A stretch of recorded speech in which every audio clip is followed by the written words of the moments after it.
fortune's fame, mirror vein, gone insane, but the memory remains.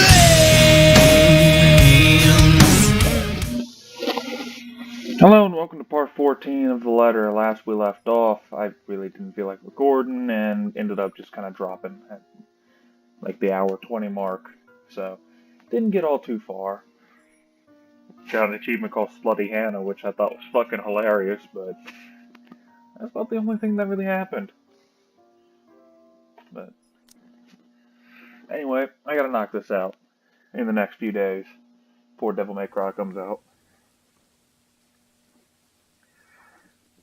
Really, little sleep was had, and I feel completely drained come morning. Even when Hannah rises from bed in spite of a mild fever and invites me down to breakfast, I can't be bothered to drag myself out from the comfort of the sheets. It's not like I need to do something particularly important today. The rain has just started sometime during the night. Doesn't help the mood. Okay, maybe it helps just a little.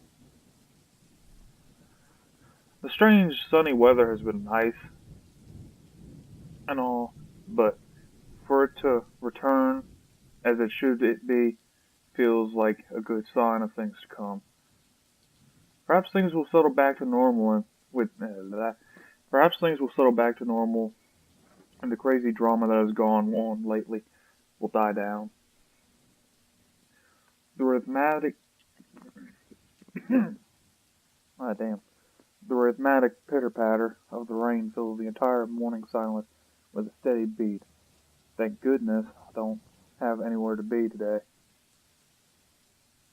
I would hate to be caught unawares of this rain. With how it looks outside, it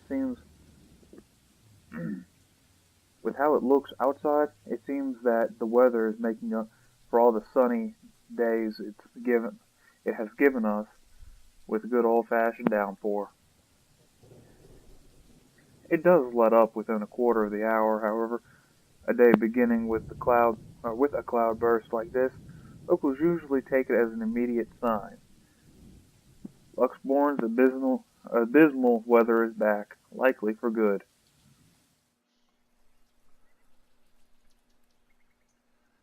I hope they did a damn good job fixing this place because I'd rather not have to deal with the leaky roofs. Though Hannah might find humor in it, perhaps ask me to sing in the rain. Perhaps Hannah will find humor in it and perhaps ask me to sing in the rain to wear out my anger. I don't like the idea that, in reality, that the realty did a horrid patch job with the place. Hannah technically, paid millions for this place. It better live up to the price the realty company sold it for. Not that it's something she should be fretting about at the moment, when her health's not at the best. Hannah is going to be brought to the hospital for a checkup today, and if anything, I prefer that she focus on getting better. That fever, no matter how slight it is, can't be good for her. What with her odd behavior recently.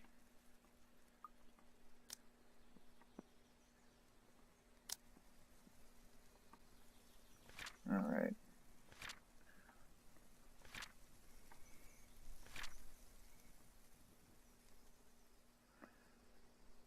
Well, it's 31st now, so yeah.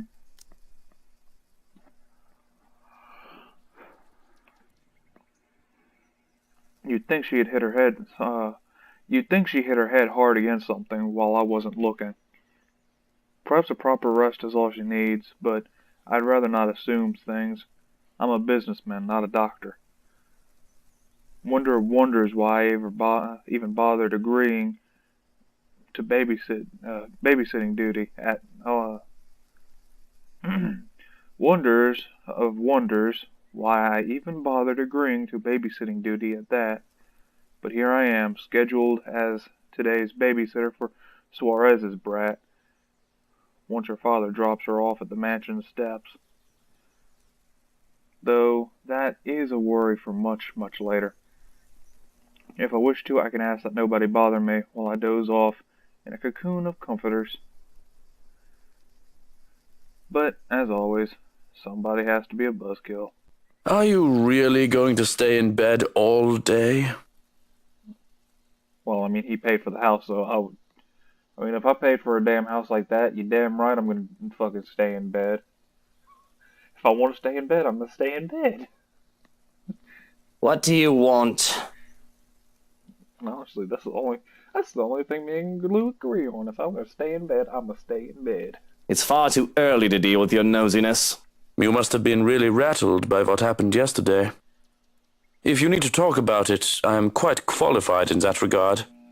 And you aren't even the slightest bit bothered. Truly, not even the slightest bit worried. I was worried. But I realized that it's not my life in danger, is it? My worrying will not help matters. Neither will yours. Loath as I am to admit it, he's right. The whole thing might have rattled me, but there's little point in jumping at every shadow I see from the corner of my eye. I shouldn't lose my head over a threat. I shouldn't lose my head for a threat that might not even come. I should have known better by now. But I've never been this worried about a possible threat on my life before. I'll be honest here.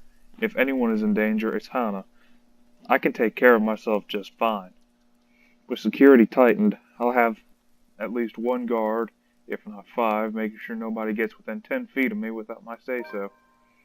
Hannah, on the other hand, will be away for most of the day to get that fever checked upon my assistance. It's a small relief that Johannes will be with her. Are there any updates about the woman? Being in the dark has me on edge. Information, any at all, may very well help me in calming down. I've already briefed security about her, and more from the agency will be arriving tonight. But they haven't seen anyone fitting the description. So you have nothing then? Fat lot of use you guys are. What do I even pay you for? Do me a favor. There's the door. Don't let it hit you on your way out. Well, there is something. It's about McCulloch. Can anyone blame me for showing a tiny bit of interest? She's still not done with the house, and she is a nice enough woman.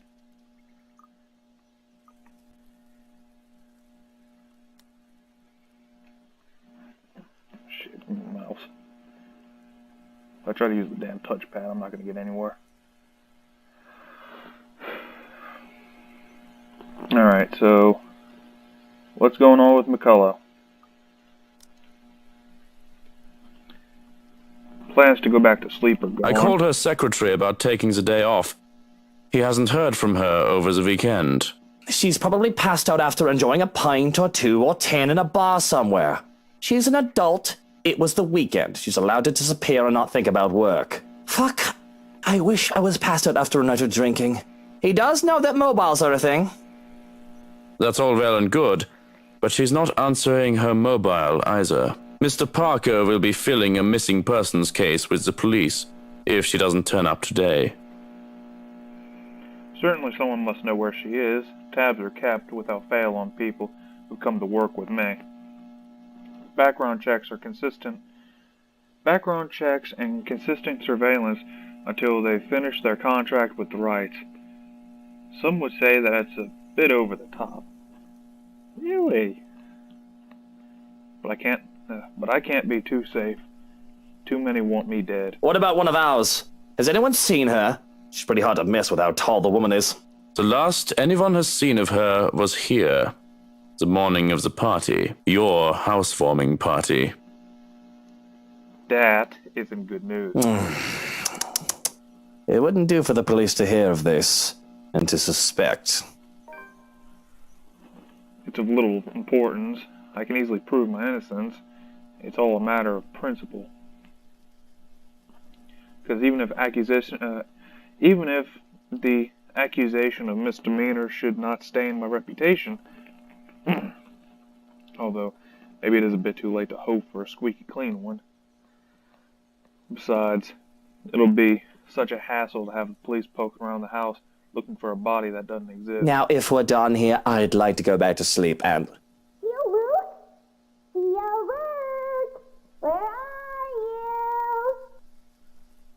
there goes any plans of grabbing some shut-eye. Rolling over on my stomach, I can only scream into my pillow. Of course, of course. Ugh!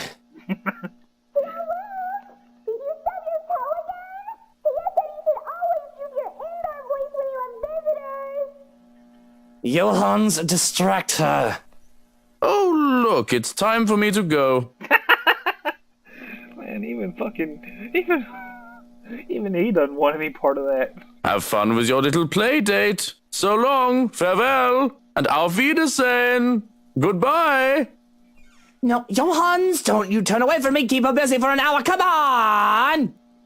I have to press my face against the pillow once more. Just press a groan. You just can't get loyal help anymore. Hello there, little Fraulein. Your uncle is just upstairs and will be down in a moment. He is super excited to have you today. I hope you're well rested and ready to play a lot. Bastard. I'll be down in a sec, Munchkin. Let me just... Change into a fresh shirt, brush my teeth, fix my hair, bemoan my very existence. Wish I was anywhere else in the world right now. Don't get me wrong, Kylie's a great kid. Wonderful. Better than most brats her age. But handling a tyke is the last thing I want on my agenda right now with the whole Hana business. Unfortunately, I am well versed in how the world works. I've long learned that the show must...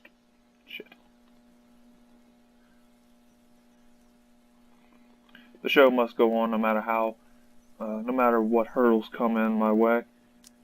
So I set to preparing the day.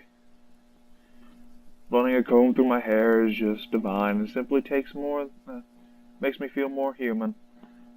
Bed hair is disgusting though it isn't as bad now as it was when I was a child. But how expensive a trip to the barber's was, I often had to grow it out until Mother had the time to cut it for me. The curls and tangles were simply horrid. Why, I was even mistaken for a little girl because of that. It certainly doesn't help that I was named Lucille.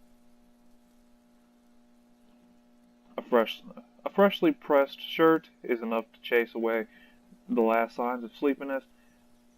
The feel of crisp and clean clothes in my hands is a clear marker to the start of the day.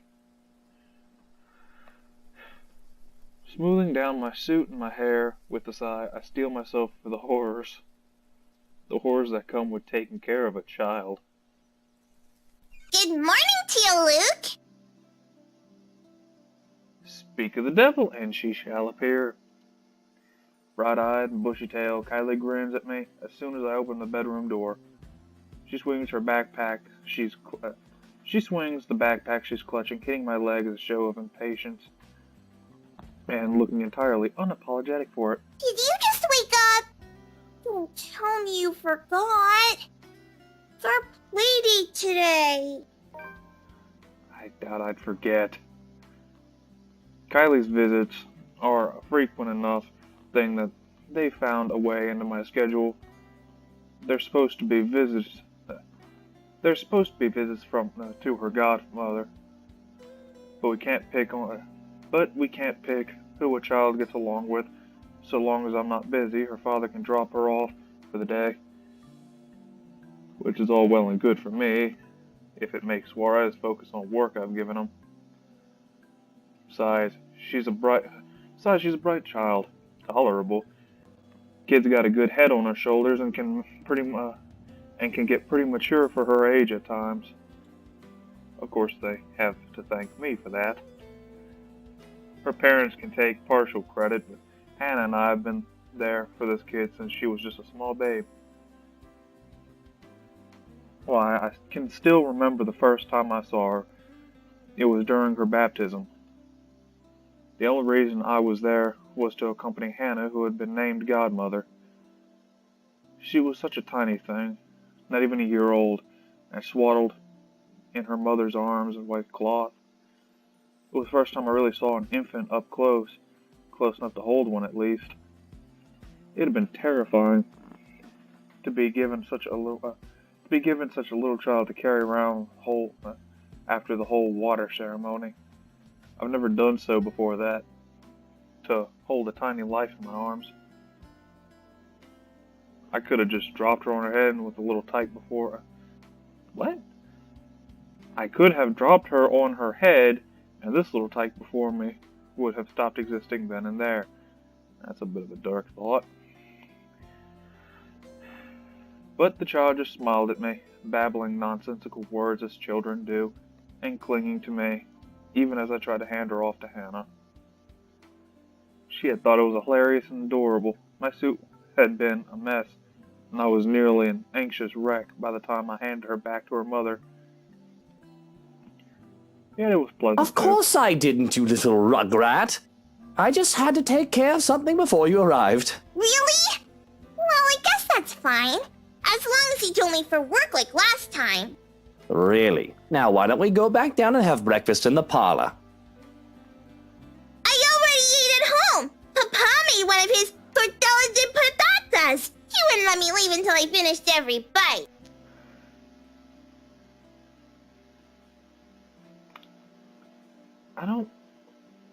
It just occurred to me, Suarez is a Mexican name.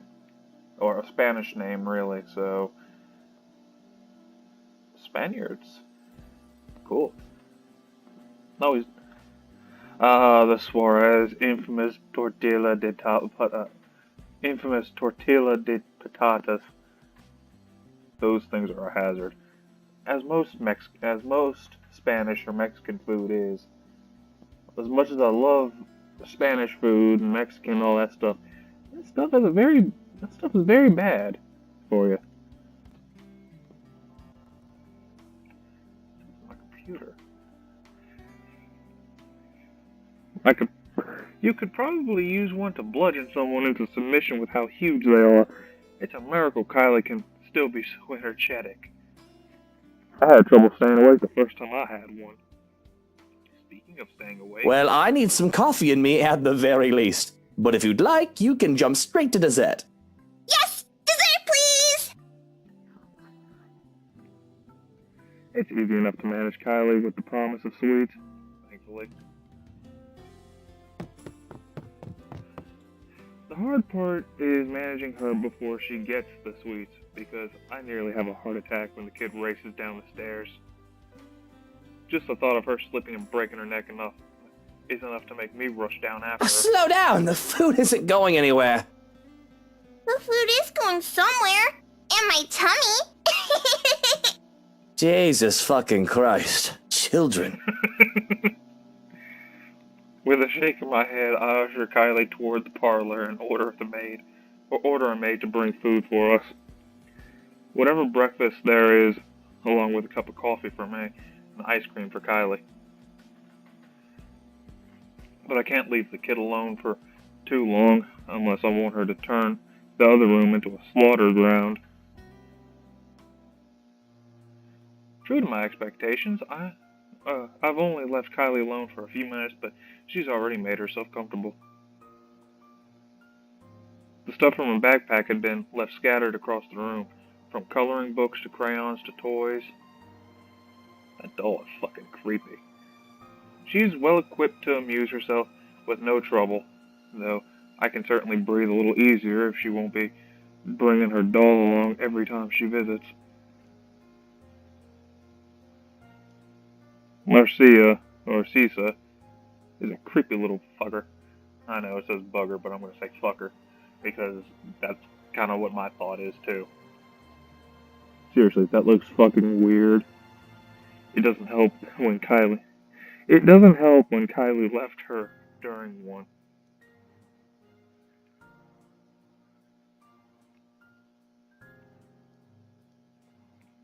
Finding the thing at the bottom of the stairs staring up at me at 3 o'clock in the fucking morning.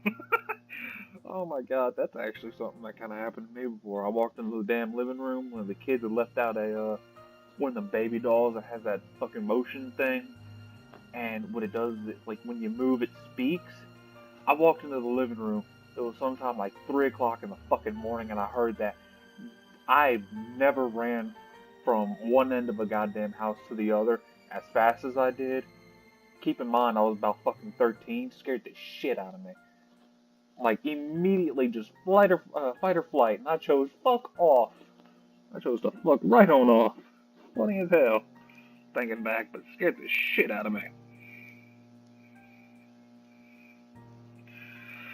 Let's try this again before I go off on another goddamn tangent. Finding a thing at the bottom of the stairs staring up at me at 3 o'clock in the fucking morning is a memory that won't be leaving me anytime soon. Even now it stares at me from where it's seated. I'm wholly tempted to just throw the thing into the fireplace and banish it from whence it came. That's how I feel about every doll. I hate dolls. I could buy her a prettier doll, a better toy. I will break it and find a way to get rid of it if it wasn't from Hannah. And if only Kylie wasn't so attached to it. The thing is some antique doll she found for the brat's 6th birthday. One of a kind. My darling Hannah loves her so.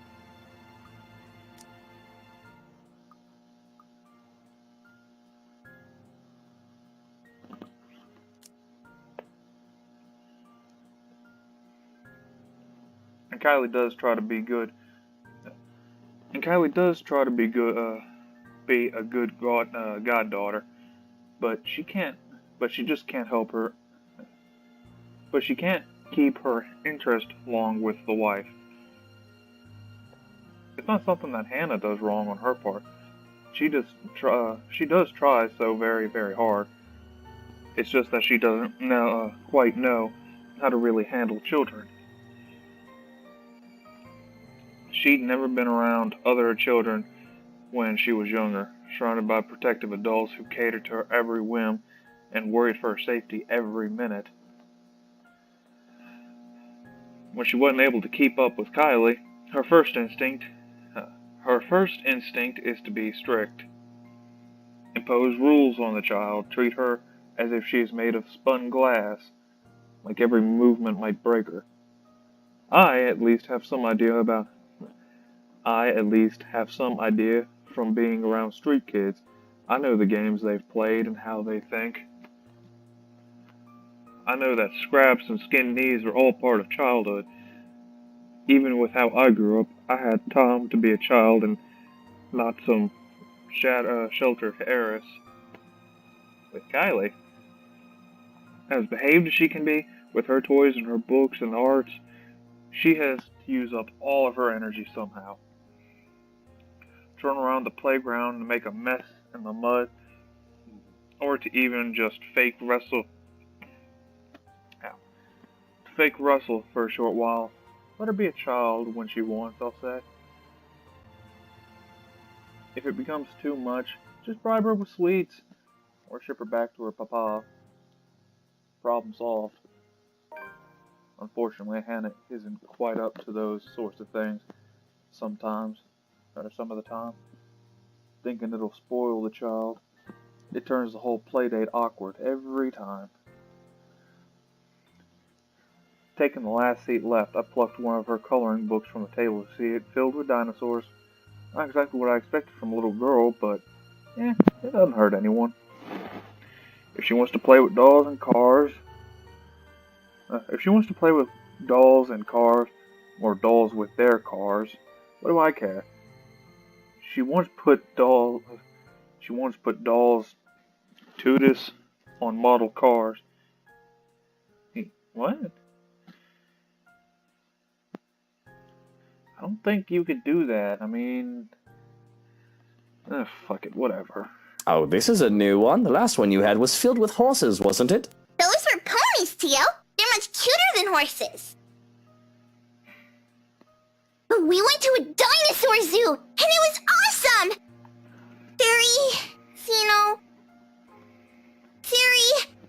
Dinosaurs are my favorite. I have no idea what that is, but it must be something. I'm only familiar with the T-Rex myself. The good old-fashioned Tyrannosaurus Rex. It's about the only one I really care to remember too, because that thing is like, I think it fuck everyone up in like the span of like what, 30 minutes.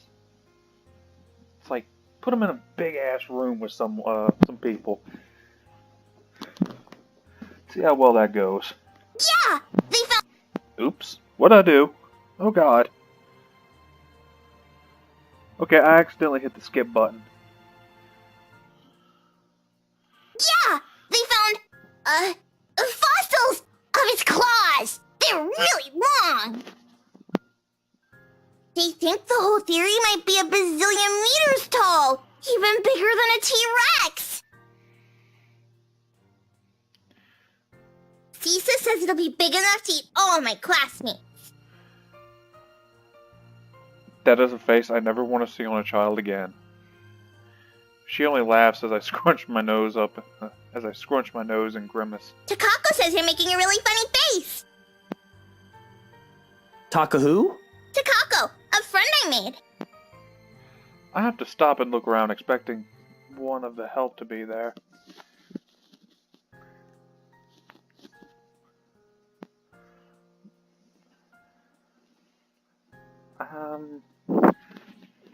You know, I was thinking that Takako was an actual student at the school, but apparently not.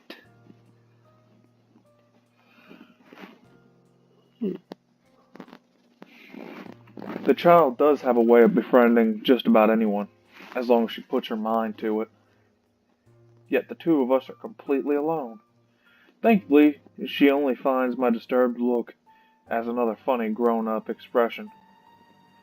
That might be a lot more problematic when whether she plays with dolls or cars, though. Both the thoughts of Cisa giving Kylie ideas, and one of said ideas being massacred by a dinosaur. Something I probably need to bring up to her father, aside from work. But beyond murderous dinosaurs, creepy dolls, and imaginary friends, I find no trouble with Kylie. She's as energetic and precocious as any tyke her age can be. She's an angel if she can get comfy and settled in after getting her sweets. Oh my God, why'd you have to go and show me that?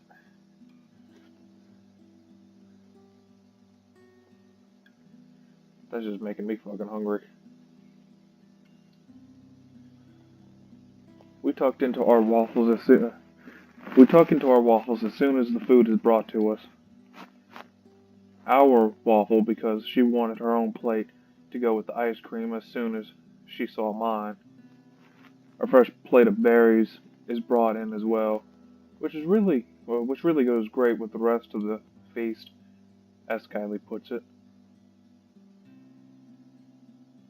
And if I indulge in on the sweetness, I have a cup of black coffee to pair it off with. With our bellies full, Kylie grows content with just scribbling on a scrap of paper and calmly chattering about her week.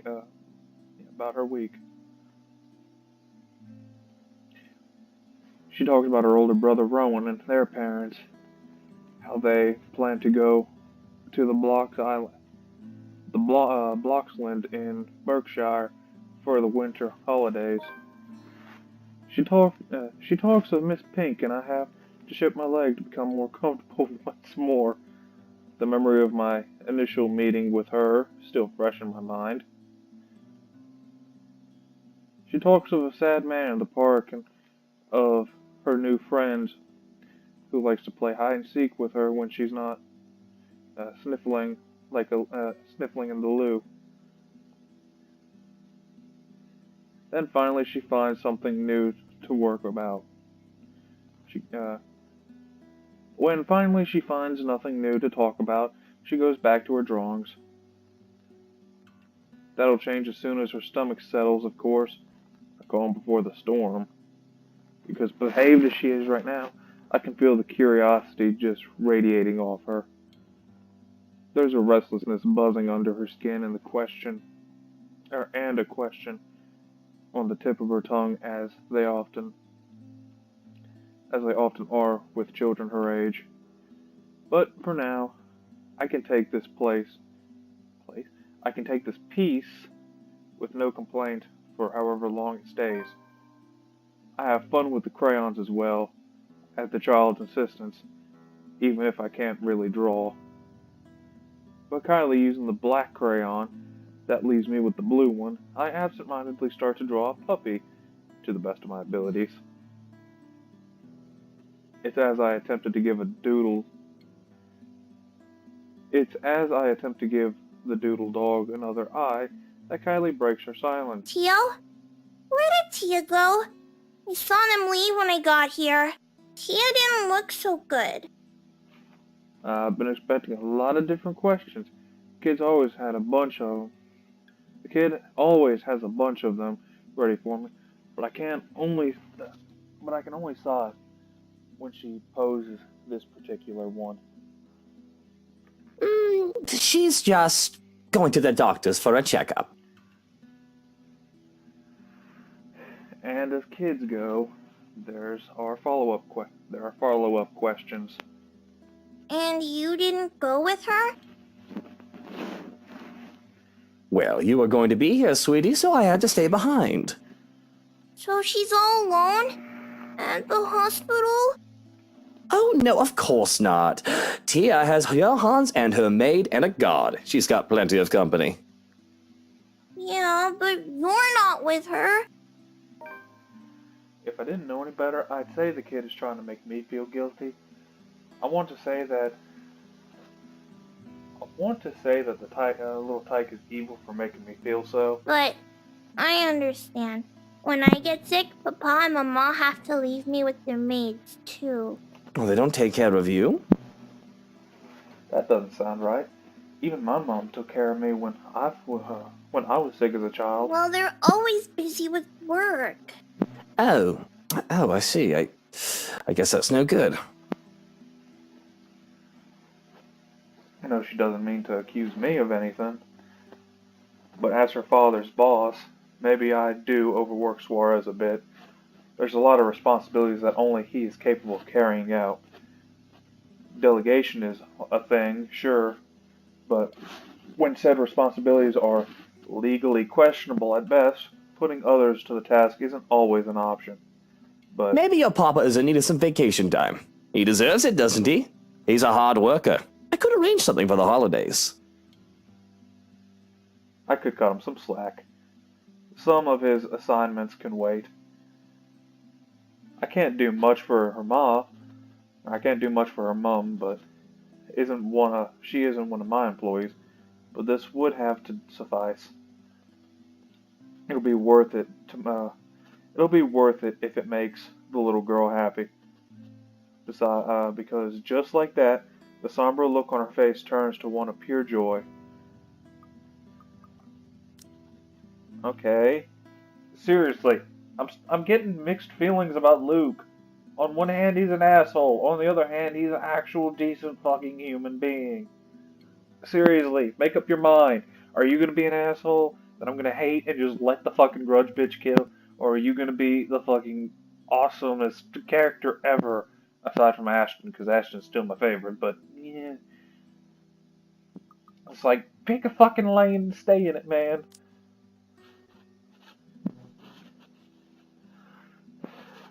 It's like looking at the little sun, warm and bright. It's nice to do something kind every now and then. Would you really, Tio? Would you like that? I'd like that very much, yeah! We can go to this museum! There's one with lots of cool trains and planes! I like trains! And there's the local Manor theme park! And a monkey forest! There's a kid adventure farm too, the wacky warehouse, and a play barn as well, and... Whoa, slow down there, Munchkin. I know you're excited, but I think you should let me schedule your dad's day off before you plan a whole year's worth of stuff.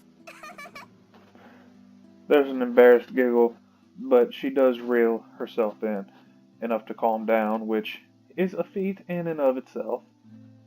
It's obvious how giddy she is. But if she wasn't looking forward to the holidays before, like any child should, She does now. I think Tia would be really happy if you were with her. You could have told me you needed to go to the hospital with her, Teal. I won't be angry. I'd love to be with her, but I wanted to spend time with you, Munchkin. And she told me to stay. Besides, I don't like hospitals. They always smell like alcohol. And not the good kind either. I don't think anybody likes hospitals. They're scary. Honestly, I don't like the hospital either. It's just like, yeah. But you said Tia is brave and strong. That she is.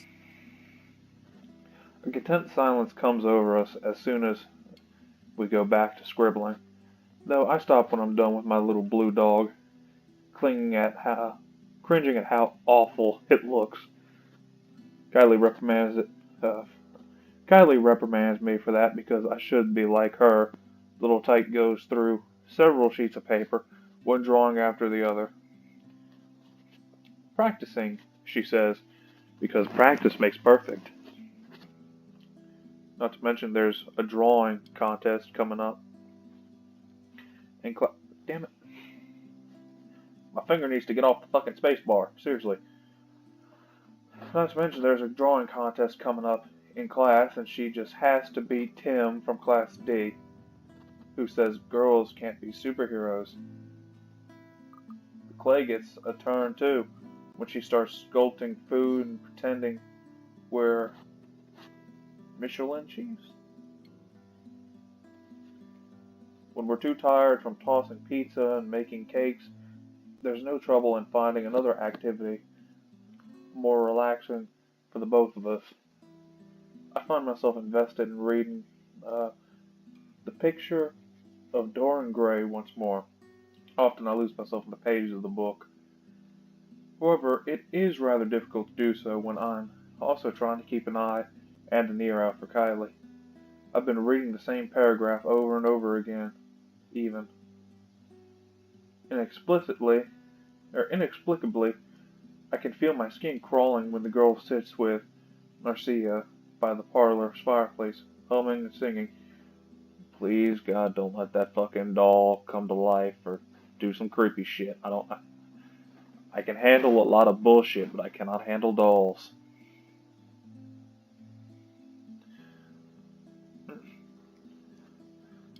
Though I ignore it long enough to hear only the tail end of the song. Everything is up in flames, up in flames, up in flames.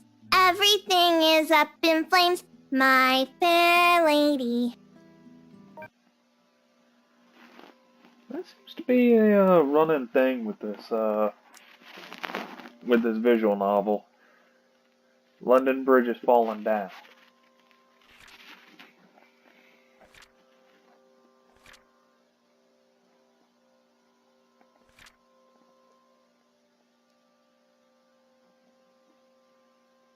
Yeah.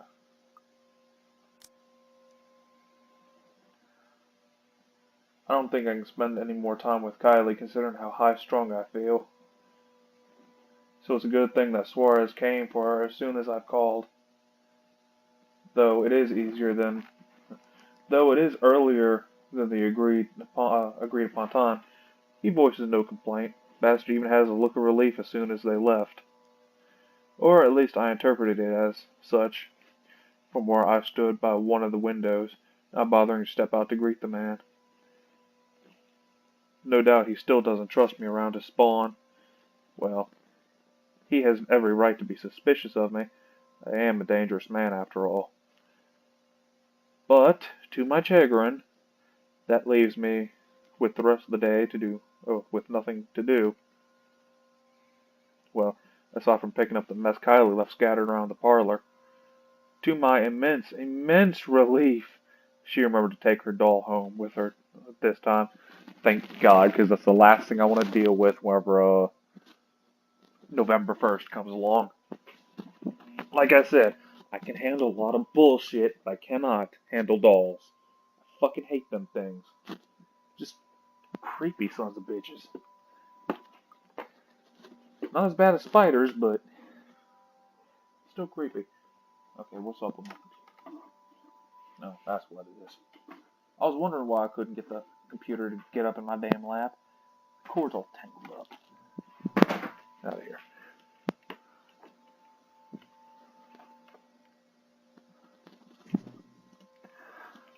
But the same cannot be said of the crayons and papers littered here and there. First things first, I snatch my own doodle off the table and rip it to shreds, leaving no hope that it will see the light of day.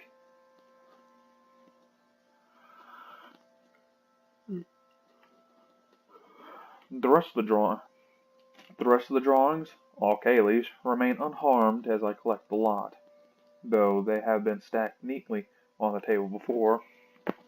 They must have been blown on down. They must have been blown about when I saw Kaylee off. Ow. There are plenty of them. From cats and cakes to colorful rainbows and gardens, the child manages to make a lot during her morning here. There's one more that I have to fish out of the fireplace where it landed. Expecting to see another one of Kylie's masterpieces, I am instead greeted by something a bit more concerning.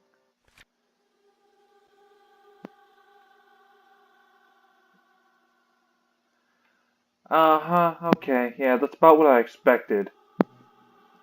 We got Kylie, we got Luke, and then we got the grudge bitch. And frankly, that's some good foreshadowing there if I've ever seen it.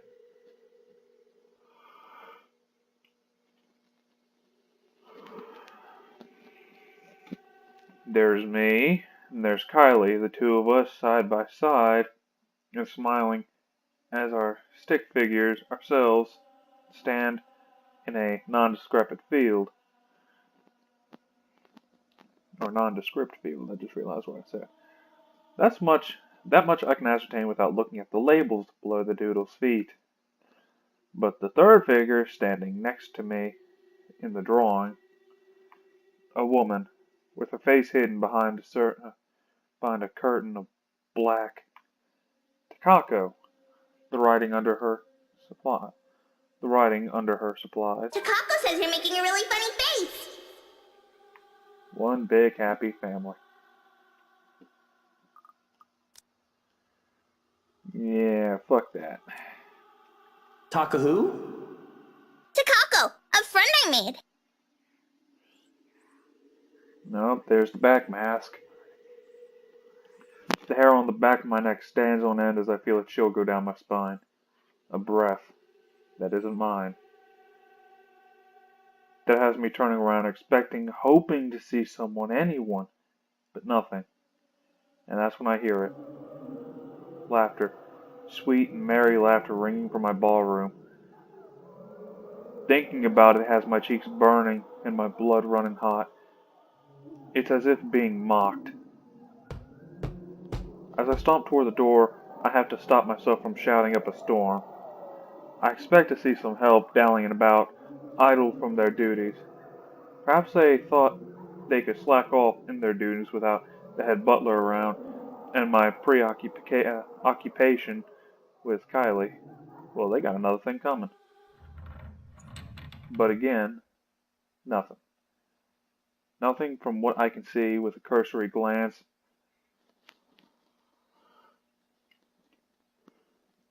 And there's the yawns. Although, yeah. I mean, then again, it is like 7 in the morning, so. Nothing from what I can see with a cursory glance, at the very least. I roam around, looking for near impossible hiding places, and still I am alone. Yet I can still hear the laughter, that accursed laughter, echoing around the room in my head. Who's there? Show yourselves and show some respect to the master of the house!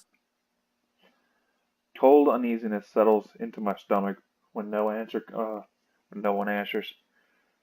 I stumble on my own 2 feet, feeling a wave of nausea coming from somewhere or nowhere. I have to put a hand against the wall to stay upright when the world shifts and pain explodes from behind my eyes. It takes every ounce of self-control not to heave then and there. The only thing my pride allowed me to do when then is to close my eyes and attempt to alleviate some of the pain. Vague, unfamiliar images, dare I say memories not mine, flash in my head, unbidden and unwelcome. Like a strong hammer strikes into my head, threatening to crack my skull and split it in two. Whatever emotions they hold are muted. I'm nothing but a specter. Still, I feel the weight feels palpable. Though it doesn't take long for these sensations to get into my head. Through my eyes and through my ears, it creeps and buzzes in the spaces between.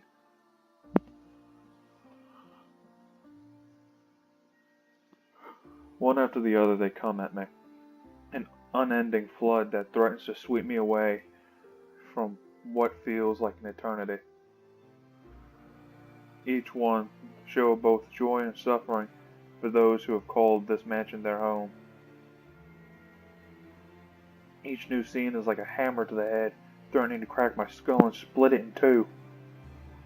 I can feel every little emotion in the blurry images that present itself in my head. I feel a part of these, like I've lived through them.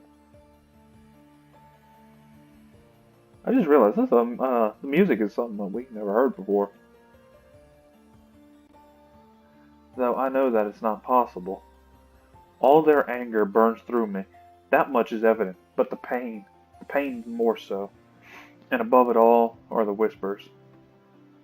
The voices calling, luring, until one image emerges in vivid contrast with the others.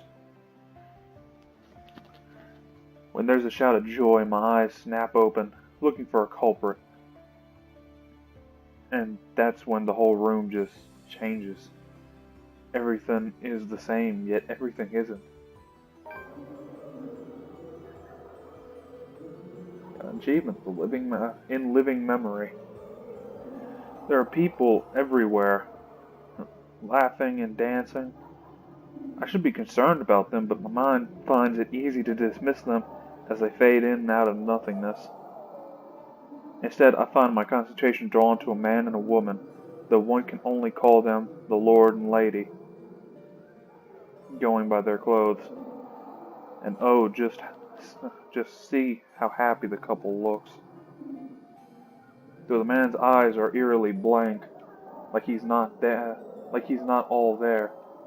His face is familiar enough, or his face is familiar though. In fact, they both are, but I can't quite place why. The two make for a pretty picture as they dance in the center of the ballroom. Even the phantom crowd's attention stays on them. It reminds me so much of Hannah and I during the early days of our marriage, the honeymoon years, they call it. We were happy then too, all smiles and her sunshine. Even with the normal dreary weather, younger, we had less to worry about, or at least thought that way. I wished we could go on that way, even with all that I did and had to do. But life has a way of catching up. There was work to be done. Although we had to stay the loving, perfect couple in public, I could not afford to look so weak. To appear tied down to someone else, to those who knew who I really am. I had to harden my heart when I have business. But it hadn't always been so easy to just watch that part of me switch that part of me on and off. I should be concerned about their intrusion too. Ask what the bloody hell is going on in my house, throwing a party as if they own the place. Ask myself how the fuck I didn't notice that what was going on before, when the parlor and the foyer are both only a few doors away. But I have a feeling that yelling and screaming at them won't do much of anything anyway. None of the others have given me notice. I realize that this might not be real. It dawns on me that those two are the people from the paintings, the ones all over the mansion, which makes sense.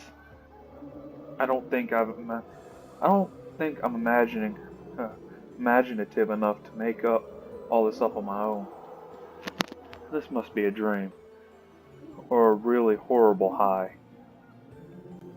Just then, I could feel eyes on me as I contemplate the absurdity of the situation. Yet I find difficulty in trying to tear my eyes away from the two dancing. I manage, and I regret looking away. Yeah. This is the first time we've actually seen a character CG of the Grudge bitch. And by God, she looks fucking crazy. Wrong button. Wrong one. I'm gonna do it again.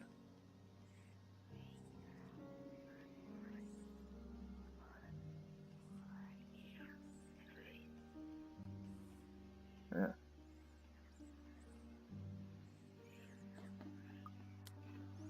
The woman from the balcony stands beside me. I can hear her rattled breath, menacing and chilling. Everything in me screams to run, but something pins me to the spot as she just looks at me, watching and waiting. The clamor of their voices fill the ballroom. Though they say such welcoming words, I do not feel comforted by the madness I'm experiencing. Their joyous voices turn sinister and foreboding in my ears. The chorus of people that shouldn't exist, threaten to overwhelm me, drown me even as I stand on the dry land. The music still plays as a phantom quartet continues. While I stand here, vulnerable and afraid.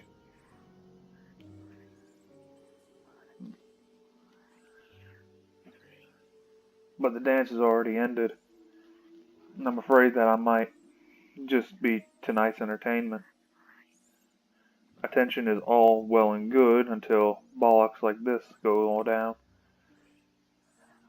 These phantom people watch me, thousands of eyes scrutinizing, though they cheer for my return, cajole me to dance and join the merriment. There are eager hands all over, pulling me in every direction, but they do not move me enough to remove me from the woman's gaze. Listen! Can you not hear them as they welcome you home? Your kind? Our kind? You're one of us, my love. We are bonded by the blood we share. What?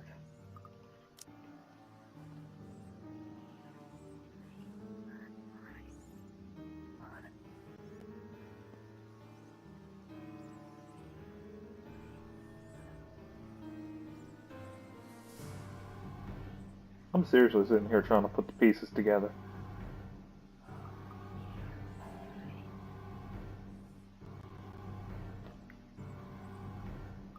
Fuck it. Give it a little time though. Give me a little time to think about it. I'll probably put the pieces together, provided it doesn't just outright tell me. If I thought the voices were overwhelming before, it has nothing compared to how they are now. Their voices are loud, speaking in unison, echoing ever on in the spaces in my head. They welcome me back as if I've belonged, as if I was meant to be here in the first place. They call me all these titles and names that do not belong to me. And that man's face, the one with the empty eyes, flashes again before me. Once, fleetingly, like a new memory having burned itself into my mind. I have to struggle for air when I come back to myself after. I'm not. This isn't. The welcomes turn into screams at my protest, pained and desperate pleas for my help, telling me that it is my duty to stay. telling me that I belong among them, to them. Gentle touches turn near threatening, the warning scratches and the baring of teeth by predators before they truly maim someone. My mouth goes dry as I struggle to speak, make sense of this hallucinatory madness. But I don't get the chance as they drown out my voice. Our lord, my prince. At her words, there is a compulsion to stay, though my heart races in my chest. The fear I should be experiencing refuses to register in my head. Mind and body war with each other, nearly tearing me in two. No, well, no voice acting. Oh, you finally returned to us. The compulsion to walk into her arms is strong. Whispers in my head tell me to go to her. They say that she is safety. She is home and heart. We've been waiting so long. But repulsed at these thoughts, I wrench away and turn with a small gasp. Without hesitation, I start to make a run for it. I nearly falter when an angry shriek pierces the air, inhumane and monstrous. I don't dare look back, I just run. I don't care if this is a drug-induced hallucination or not. Just run. Out of the ballroom. And out of the parlor.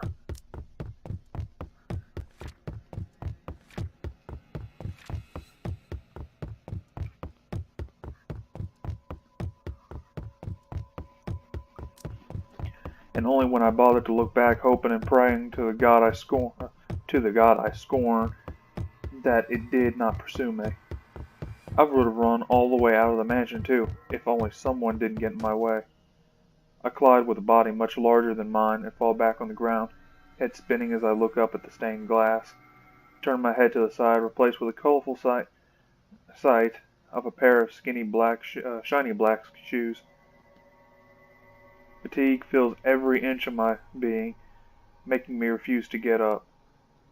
Meanwhile, a familiar head of ginger hair looks down at me in bemusement. You really must look where you're going if you insist on running about. Do tell, where is the fire? Oh, thank God you're here! I do hope you don't have a concussion. Can you count backwards from 15 to 1 for me? Oh, fuck off, you wanker! Just help me up! That's exactly what I thought too. I sat there thinking, oh, fuck off. And I do not think insulting me if you do have a concussion is a smart decision. But no, really. 15 to 1. That woman, she was here! I told you to keep an eye out for her! the other man offers an arm and pulls me up to my feet then. But before I can storm off and pull him into the ballroom, he anchors me down with one hand on my shoulder and the other touching the back of my No head. bruising or bump. That still does not mean that you don't have a concussion. If you are too lazy to count backwards, can you tell me your full name? Where are you currently?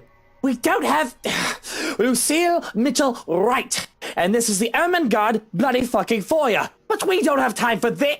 You must make and have the time to make sure you are not broken in the head. I have already sent security to scour the whole house when I saw you running out of the parlor, Dummkopf. If the woman is here, they will have her. You will only be slowing them down if you plan to interfere. When he points that out, I realize that there are guards starting to filter into the house as we speak, and some already searching the nearby rooms. Armed and uniformed guards go about in pairs, making it so that the house is in a flurry of activity. He lets go of me then, with the knowledge that I'm not going to keel over anytime soon. I was hoping that you would be tired from dealing with the young miss on my return. Instead, you come running and hit your head. Such a troublesome boy. Shall I be carrying you to bed, too? I can manage just fine on my own. Though I don't see how I can sleep until that woman is caught. It'll be easier to keep you safe in your quarters. This is twice we've known the woman to break in. I think we can safely presume that you hold her interest. He says it as a matter of fact, in a tone that broke no argument. Not like I'll argue if it means I'm kept safe. Two of us hurry upstairs though we remain watchful and wary of any potential threats to my person.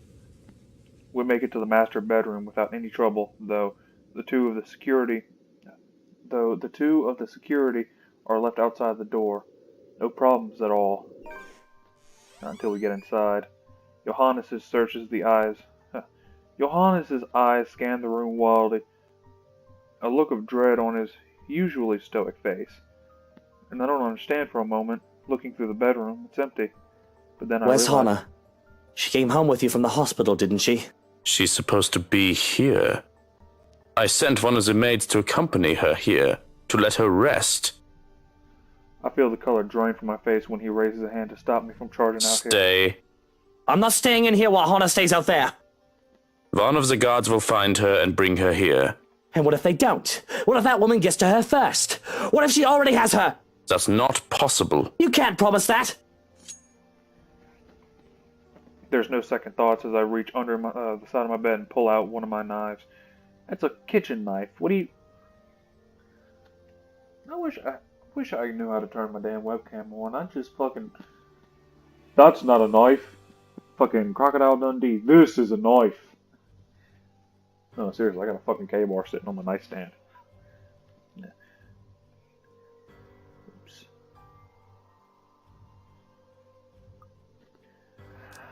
I have no doubt that the other man can take it. I have no doubt that the other man can take me on if we were both unarmed. But with this, I can even the field. Or at least deter him from escalating the situation and risking hurting either of us. I'm going out there to look for Hana. And you're either with me or you aren't. I'm not risking Hana, and I'm not leaving her alone. Still, like a stubborn mule, he refuses to budge from the door. There's a withering look on him that I'll try to match. One that somehow I'm losing fast to, even with him not saying a word yet. Can you see yourself in the mirror right now? You are in no proper state to go looking for anyone. If it will make you happy, I will do the looking. But please, and don't make me repeat this, stay where it's safe, where security can find you. We already have one person to be worried about. Please don't add another one to it. Perhaps it is his tone. In spite of the general disdain for virtually everything that has to do with me, I'd like to think that over the years he has grown to care for Hana, at least. Much as I loathe to admit it, I trust him with her safety over any servants in this house. So, and acquiesce. Oh, fuck it. Well, I mean, I guess that does answer one burning question I had about, Johans. Fucking... I wondered if, he actually did like Luke to some extent, and it turns out he doesn't. Probably not. But he does care about Hana, and that's what keeps him here. So, You have 2 hours, Shirokin. I don't think it'll take that long to find one missing woman in this house. 2 hours! Any more than that, and I'm going out there. Of course. Despite his words, he lingers. If I didn't know any better, I'd say he wants to make sure that I get in the damn bed and sleep before he turns away from me. What am I, a child? Watching me and treating me like one. There's the reason why we will never get along. Well, what are you waiting for? And the knife? The knife stays. Very well. Only then does he seem to get the hint. With a nod, he leaves, locks and closes the door behind him. For a moment, I still hear his voice while he gives the guards outside firm instructions. Then a hush as soon as he departs with his footsteps. Then a hush as soon as he departs and his footsteps fade away. One that doesn't quite last. As quickly as the silence settles, lightning flashes across the sky, followed immediately by a loud boom of thunder. And that wanker strikes so dangerously close that I can feel the electricity in the air. The power goes out. Not a second later, and I feel as if I'm being mocked by whatever greater power there is. All is deathly still for a moment, but soon the rain starts again, far heavier than the light drizzle from this morning. Its pitter-patter hitting hard against this place's roof. Despite the noise, I find myself drawn to my bed, exhausted, hoping for a little nap. I'm safe here. Hana will be safe too.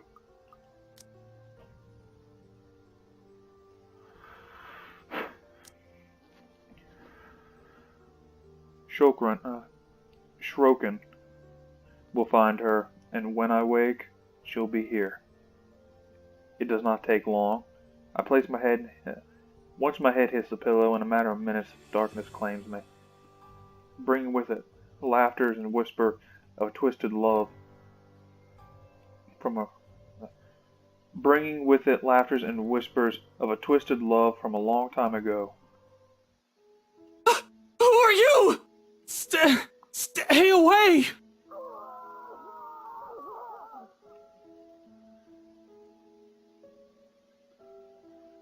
Sweet dreams, my love. It'll be over soon. November 1st.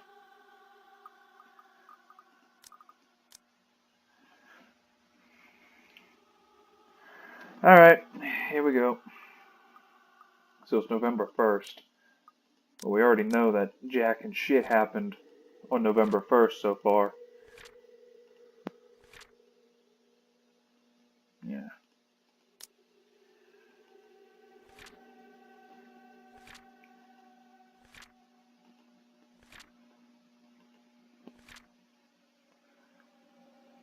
Alright.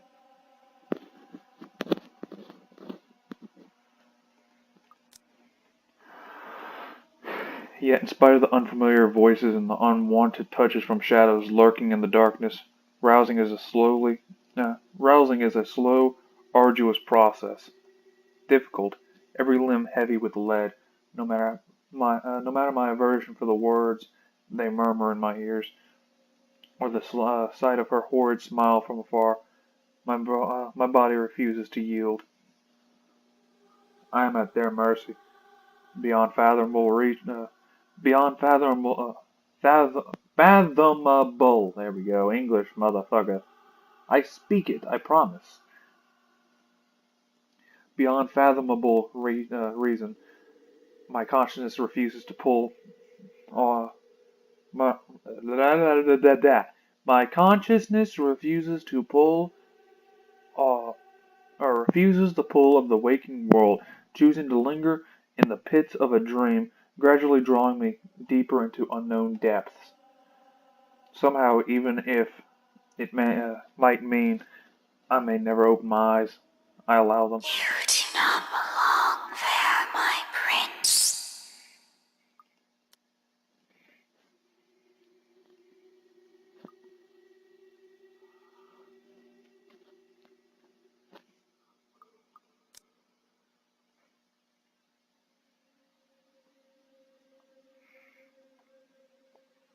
Not that I mind getting a few extra hours, of course. The bed's more than comfortable as it is. After an exhausting day yesterday, babysitting Kylie, and the stress of finding an intruder in my own home, I think I deserve a little break every once in a while, especially after going through all that in a single day. I can only be on the receiving end so many times. I can only be on the receiving end of so many unacceptable things within the span of a few hours, you know. As gracious a host, God damn it, I cannot fucking read. What the hell's happening? As gracious a host and person I am, my patience has its limits too. Although there's still that problem with Hannah. I hadn't forgotten that, of course. That's why I hired Shokran. He's competent enough. He won't even last a day. No, he's competent enough. He won't even last a day in my service if he's any lesser. If he's any lesser than those half-wits who thinks they, who think they might, who think they can deceive me with sweet words. He's more than capable of working on his own without guidance. Let the butler take care of that problem with Hannah while I... You do not need her. I am here. We are here. This is where your home is. Where you belong for the blood we share. Come back to us. How long has it been since... Johannes has never taken this long before. Surely there should have been an update by now. Alright? So why isn't there? Please don't go. Bloody hell, the cretins I've surrounded myself with.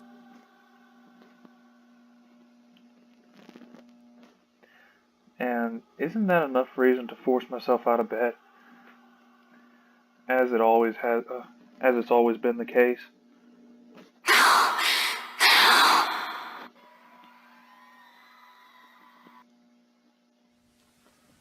My eyes fly open, expecting a warm ray of sunshine filtering through the curtains, only to be greeted by a blinding flash of light and a loud boom of thunder that sounded nearly too close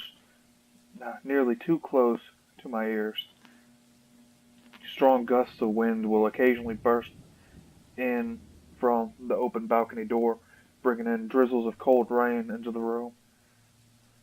I must have left it open earlier before dozing off. The carpet and the floor closest to it is already drenched. Anna's going to be cross when she sees this. Not that it's an immediate problem. If anything, it's this power outage we should be minding first. With the intruder still at large, the steering through the darkness might be far more fatal than multiple stab wounds or a gunshot to the chest. Oh, great. The power's still out. That is exactly what I need right now. Yes. It's the storm, of course. I should have moved back to the penthouse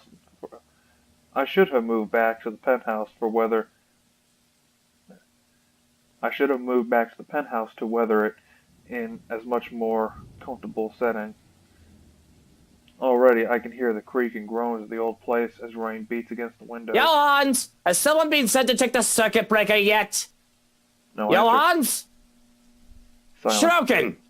Someone! Anyone? Still nothing, and my cordial mood is quickly dissipating. Where are those idiots when you need them?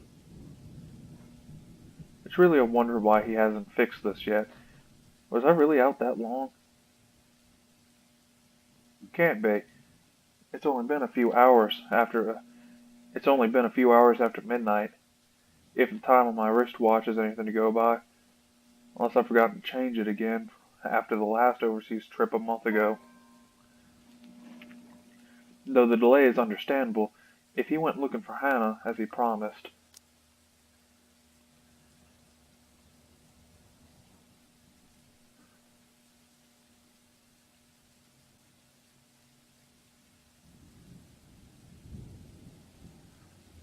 Okay, so people are going to think I'm a fucking idiot for realizing this just now.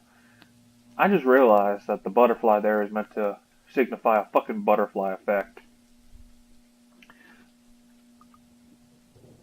And I've done recorded this game, or I've been playing this game for like 31 hours. Last I looked at my fucking Steam thing. I don't know if it'll show.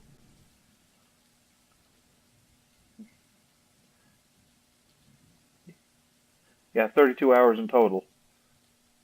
I wonder if my Steam overlay thing pops up on the recording. Yeah. I have to take a look at it. Let me see. Yeah. Alright. Though the delay is understandable. Yeah, but bloody hell, my safety is also at stake here. You have a knife and you have a gun. I know he has a gun because he fucking pointed at Ash and Isabella and all them. Cursing, I stay still, letting my eyes try to adjust the darkness, while my hands fumble for my slippers. If that butler isn't going to fix this, I may as well order the security post outside to do it. It's probably just blown a fuse. Anyone with a brain could repair one. Grabbing my jacket and the footwear finally on. Grabbing my jacket and with footwear finally on, I make for the door. Although in haste, I pause briefly when a gleam catches my eyes. On one of my drawers, underneath the clutter I've yet to organize, the muzzle of a gun peeks out. Hannah has never openly commented my possession on it, but I know she does not approve of it, knowing the bloody firearms policy in this nation. Yeah, I know. That's another thing. That's one thing I'm not going to touch that one. Actually, who am I kidding? I'll end up touching on it eventually. I already did with fucking Vic Mignogna. Not that I mind, but seriously. Of course, I've not found much either. Of course, I've not found much use for it in the 7 years we've been together. Otherwise, she would have already had it thrown out years ago. Doesn't mean it won't be useful right now. Without second thought, I seize it, sending the stuffed pile above it to the floor. Whatever. I'll get to it later. This blackout problem should be resolved first.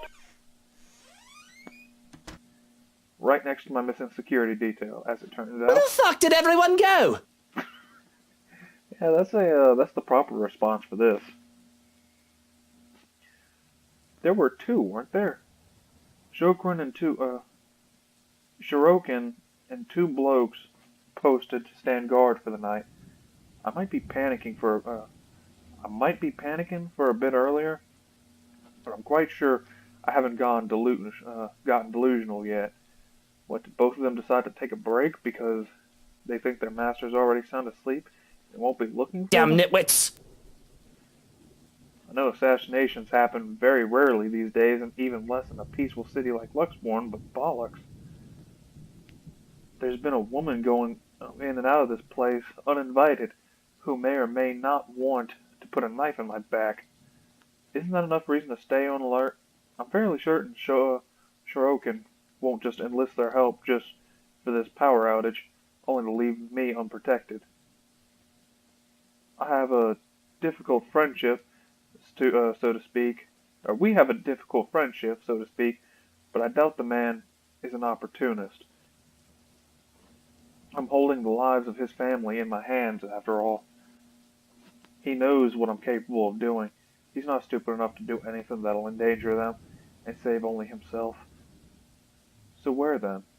Only my footsteps echo along the dark passage, and I am left gripping the handle of my pistol for some sort of comfort. Without proper light, and with the storm still raging outside, the stories I've heard about this place seem to have some truth to it. Some. If I'm reaching and wish to entertain myself for a bit, I'll say there might be some ghosts whispering in my ears, calling. Of course, it's just the wind and the trees rustling outside. Nothing good will come along of allowing such thoughts to linger when problems are piling up in front of me, one after the other. Especially with what greets me once I get to the foyer. Yeah, here we go. This is the part where, well, yeah, I know what to expect here for the most part. Though it's dark and a large window illuminates the area much more easily than any of the other rooms. from where I stand at the top of the stairs, I can easily make out their forms, recognize them even. It's all gone crazy with these intruders coming to my house. I'm no stranger to a cop playing dirty. The smart ones knew that neither life nor criminal are going to play fair. And if one is one of this WOG's sort is in on this, I'm not surprised too. But Lily, the estate agent? Lily, the estate agent? You mean Isabella? Oh, fuck it. And Daisy too? What will Kylie think of Miss Pink? What will Kylie think of her Miss Pink if the poor tyke finds out about this? Not to mention Mint. Hannah trusted her. I trusted her to be a professional at the very least, for fuck's sake. To top it all off, they all have the nerve to look surprised when I announce my presence. Well, well, what have we here? If I were any less sober, I'd say this is the beginning of a joke. Bloody trespassers. What is wrong with these people? Do they think they'll be fine? Do they think I'll be fine with them walking into my home like this? What are they even doing here? If I didn't know any better, they might also be behind Hannah's disappearance. That's right, my love. They must have some motive. Make them pay And it better be a good one. all the wrong made to us.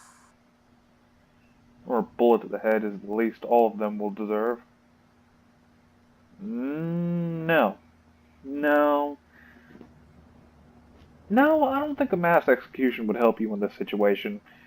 I mean, just no. Let's see. A photographer, a high school teacher, a real estate agent, an interior designer walk into a mansion.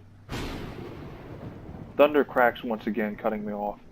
This time the sound hits close enough that it nearly feels as if the windows and the ground itself are rumbling. All is deathly still for a moment.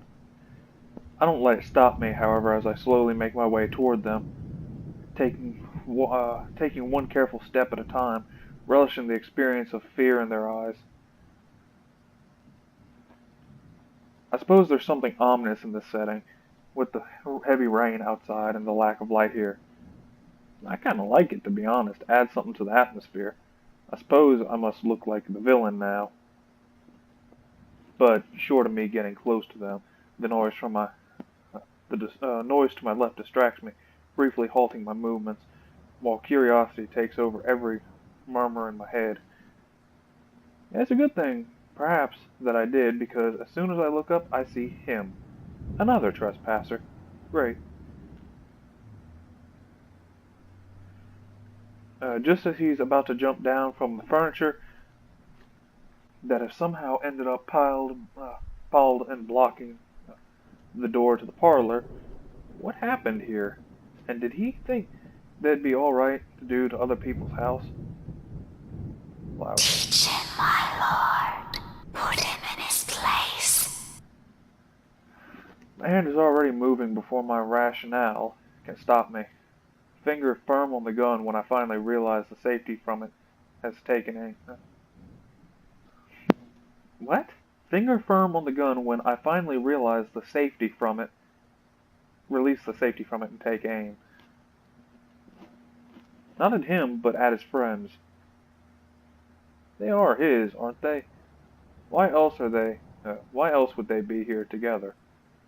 Doesn't matter. He won't let the people he cares about be harmed. Alright, well, I mean, I suppose to some extent to the whole, him kind of getting, I'm not going to say possessed, but,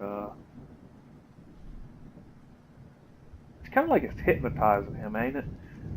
The fact that he's being kind of hypnotized into this, like, you know, aiming at them and threatening to shoot them, I'll let him pass on that one.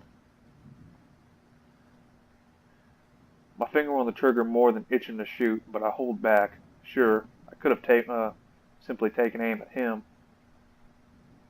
But more than seeing him bleed, I want to see the expression on his face once he realizes everything he's doing is futile. He's trapped. Lives are in my hand.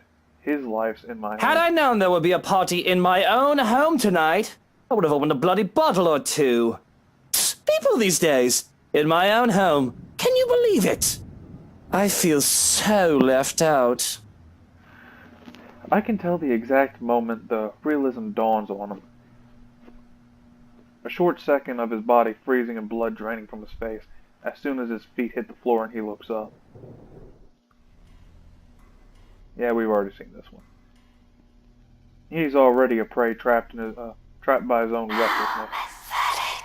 And really, Daisy, even you, what would Kylie say? Luke, this isn't what you're thinking. You have to listen to us. There's something going on here. Well, obviously, why else would people be trespassing in my home? What about little Lily over there, then? What's your excuse? Checking back if your clients are doing okay? Is that it? No. We're doing fine, by the way. Sir, please. Okay, well, I was right. It is Isabella. Oh, please, what? Becca's right, sir. We need to get out of this place. You need to leave. Not a good enough excuse, darling. You people are the ones who need to get out of my sight. Don't worry, I might consider pressing lighter charges for the woman. Can't say the same for the rest of you. But really now, I swear the people of this city need to be taught the meaning of privacy. This is how you want to start the week. Why don't we just go with a bloody massacre if we want to surprise people in their homes, huh? It's just a passing remark, of course. I'm not stupid enough to do something that'll bring negative attention to myself. Reputation and all that. Can't just risk it. Thought of having dead bodies here, ones that I'm not even responsible for. They're the ones who trespassed. It's a fair point, honestly, but nah, shooting people is not a... Oh, for fuck's sake. I really hope this doesn't screw me over.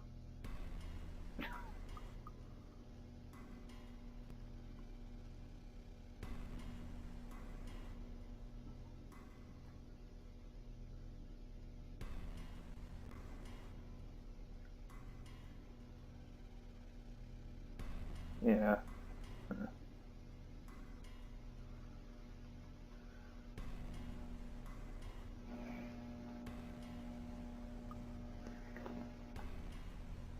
It's already quite too much.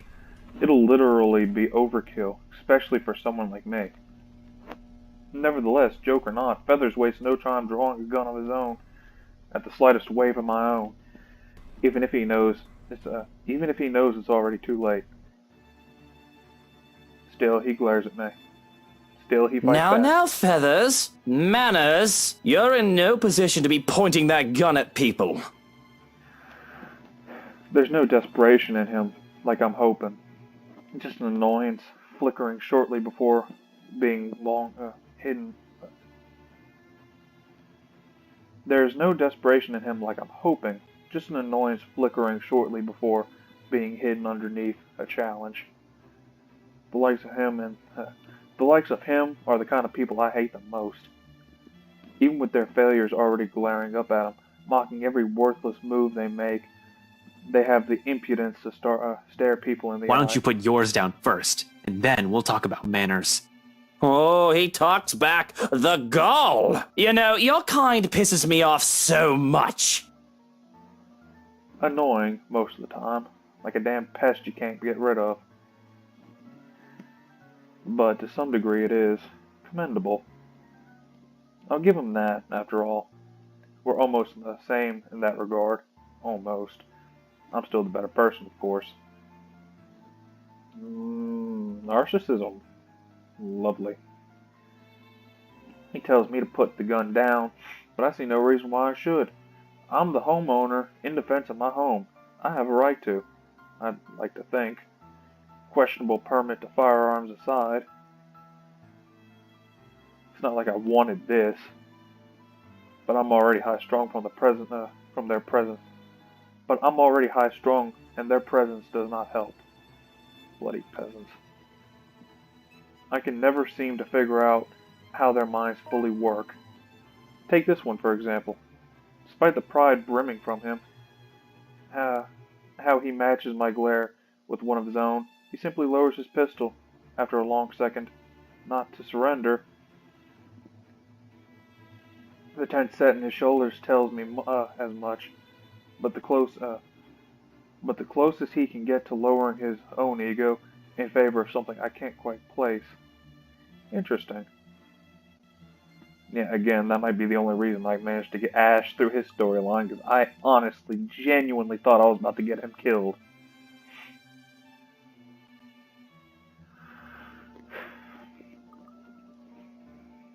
Gotta admit, I'm almost disappointed. As you should be, my lord. I expected him to hold until one of us shoots the other. Can't say it'll be more exciting that way. A bullet inside any part of my body isn't something I'd like to have on a bad day like this, or like today, or any day for that matter. But it'll surely be predictable of him. And I like predictable. They're the kinds of people who are the easiest to deal with, no matter the situation. With them, there's no second guessing what they'll do. He shoots, I shoot, one of us dies, the other walks away. Nothing complicated. Nothing requiring much brain power. Just muscle memory and who's the better shooter. End of story. Yet here he is, dragging a deep breath in and setting aside the only thing protecting him. I can easily shoot him this way, be done with the whole farce of a conversation. Instead, I find myself listening. A concession for a person who, in another life, would have also become a person I am today, had his circumstances allowed it. Damn shame. We might have gotten along. Listen, right. I need you to. But alas, You broke into my house, and somehow, you expect me to listen like a good little boy. Are you a bit touched in the head, Feathers? I'm not the one breaking laws here. Look here, fucker. If I wanted you dead, I could have done it so many times already. In fact, I can easily shoot you down right here, right now. And you won't be able to do a damn thing, even with that gun. a meeting of two prideful blokes will never go well, whichever lifetime it is.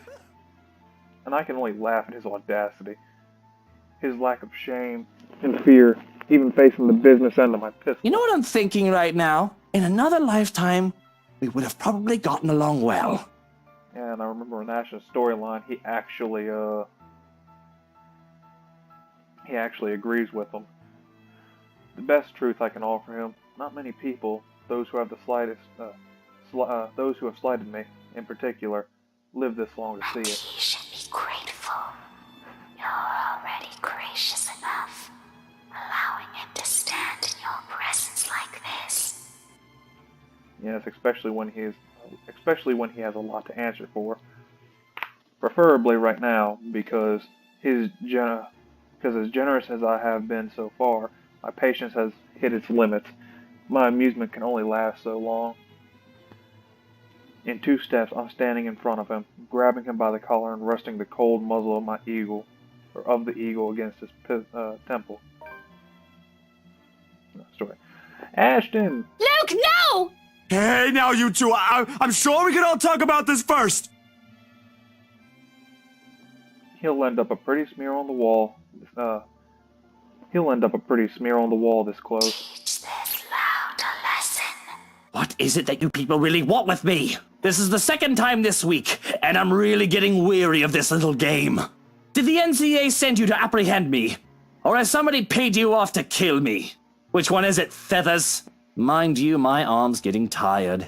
Better answer quick if you don't want to beat the business end of this gun. And once again, he's already meeting the business end of your gun. And he knows it. Of course he does. Hitman or not, he has been trained, judging clearly from his stance. Or judging purely from his stance. But not many bother to be as cautious as him. One glimpse of my handgun safety earlier is all it took for him to see that I mean business. Similar. Too similar. Too alike in so many ways, it's funny. Down to the fact that he doesn't even flinch, no matter how heavy the threats in my words are. Even knowing how one flick of my finger on the trigger will be enough to end his sorry life.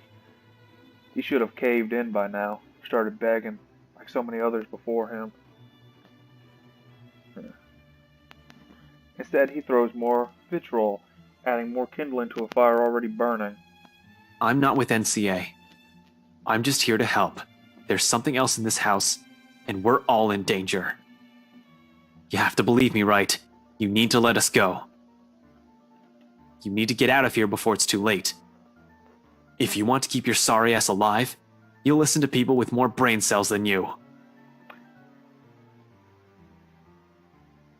Fucking really? Every time I fucking record. Give me a moment. Okay. God damn. Can't record in the middle of the day. Can't record at night and can't record in the morning without getting interrupted. Everyone just wants to interrupt.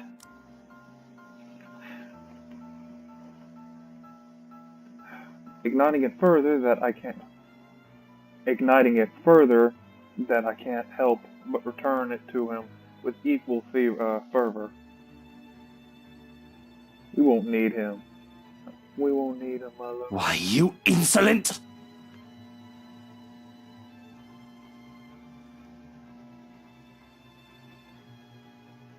That's not how you hold a fucking gun. Clearly, someone does not know how the hell you're supposed to hold a gun whenever they were drawing this. Seriously. Your thumb doesn't go there, Dodo. I mean, seriously. You put it there, you're gonna get slide bite. Not only that, you don't have a fucking grip on it, so I don't even know how the hell you're holding it like that.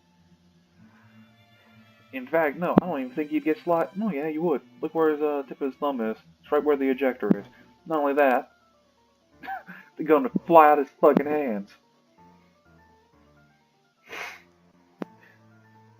We both decide to move at that moment, both our bodies tensing, each of us racing to get ahead of the other. However, before we can even get a head start, a voice unexpectedly rings out above the chaos about to ensue. Hannah? Oh, Luke, darling, my love. What do you think you're doing out here this late? The woman that stands there is the one that I married, the love of my life, so why is it that the look she gives me now makes me feel so revolted? Making it so that there is just a general sense of wrongness in the way she smiles at me. Hannah! Oh, thank goodness, it's just you. Ah, damn. Oh, you gave me quite the fright. We've been looking all over for you. Saying this makes my tongue feel heavy. I'm so used to lying, to putting on a face, but this just feels wrong. It's such a small lie, yet a big one at that. To be afraid at the sight of my own wife for no apparent reason is illogical. Yet her mere presence has been disturbing. From her sudden devotion and her near dependent nature, her obsession and possessiveness to her strange way of speaking, something has been wrong with Hannah as of late. I don't want to admit it, but it is almost like she's turned into another person overnight. And looking up at her now only seems to solidify this. It's almost as if I can't recognize my own wife. Fetch me. Whatever for, my prince. Look, that doesn't matter right now. You need to get out of this house right now, alright? Stay in the penthouse for a while. Leave our home? What if I wish to stay? It's not safe here, darling. Now is not the time to explain. Just listen to me. Okay, Buttercup? I hold out my hand to her in the hopes that she won't ask any more questions. I shove away any ill thoughts I have about her, and how this is not the wife I married. People change, and now is not the time for some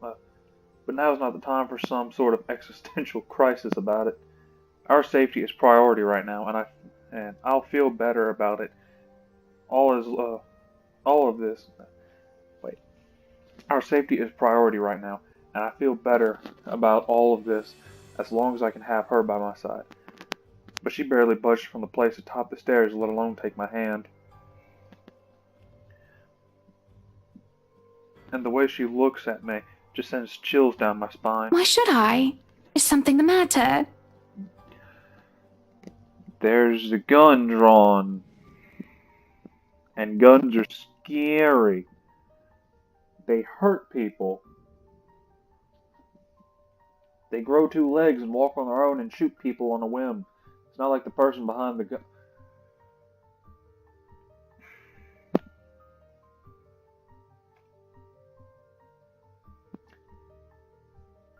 What about you? Are you not coming with? What was I supposed to stay? What was I supposed to say? Where to even start? Maybe just confess there's some crazy lady roaming about, and I'd really like it if we just stay safe. You just need to leave for a while so I can let security sweep the place. And someone has to be there, yes? To supervise and all. That'll be my job, Buttercup. Still, nothing. She doesn't move from where she stands, still with that amused grin on her face, as if this is all some funny joke and she's the one who can see the punchline. But I do not wish to leave. And you should not either. You've just arrived, my prince. This is your home. Our home. Would you really allow others to drive us away from it? Be that as it may, it is dangerous here right now, and I'd rather have you safe than, I don't know, comfortable or whatever argument you wish to bring up. This is ridiculous, Hana. We shouldn't be discussing this. You need to leave now. Let me handle things here, Buttercup.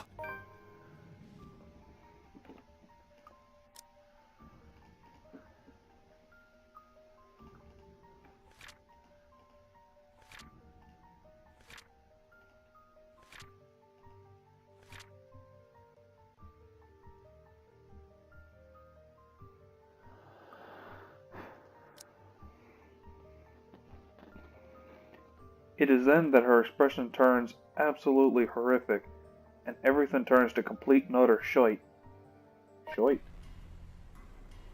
Yeah, he realizes that, and this is the moment that Luke realizes that they're all kind of fucked at the moment. Hannah's body shudders and shakes as if she's about to have a seizure, until her visage ripples and changes. Golden yellow hairs slowly stained with inky black, and her face melts into that of the woman, the maid from before, with the menacing expression on her face. Yeah, I killed Hannah. Along with it is the shifting of the very ground we stand on. It's a slow thing, a whisper more than a bang in the darkness. It creeps up. It's a whisper more than a bang as the darkness creeps into every corner of the room. The walls shudder and groan.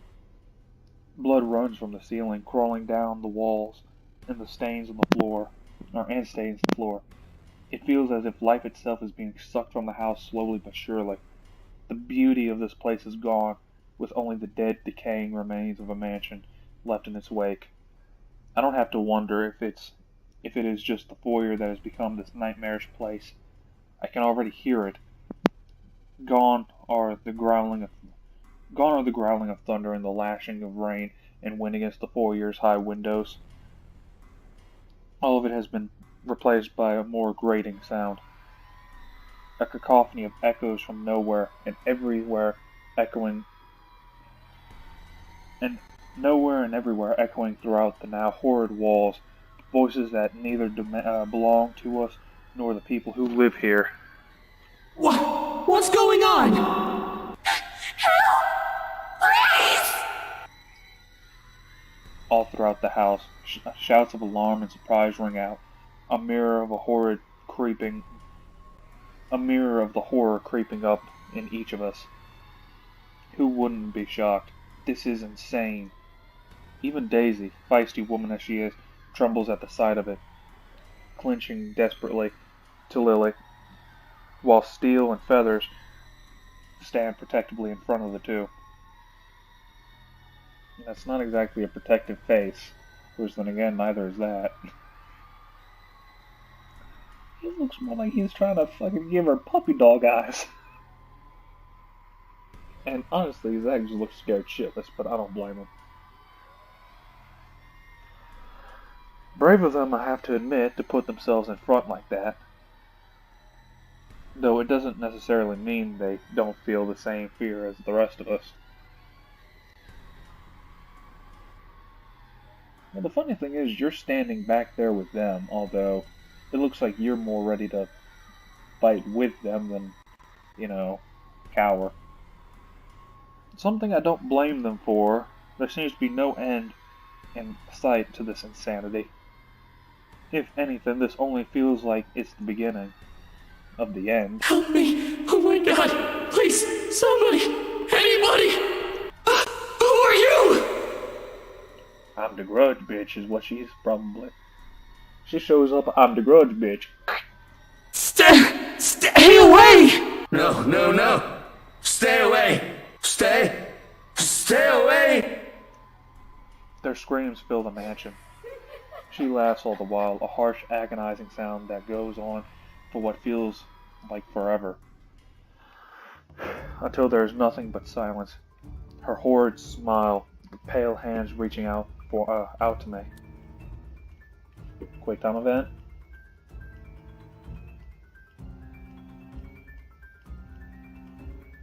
No quick time event.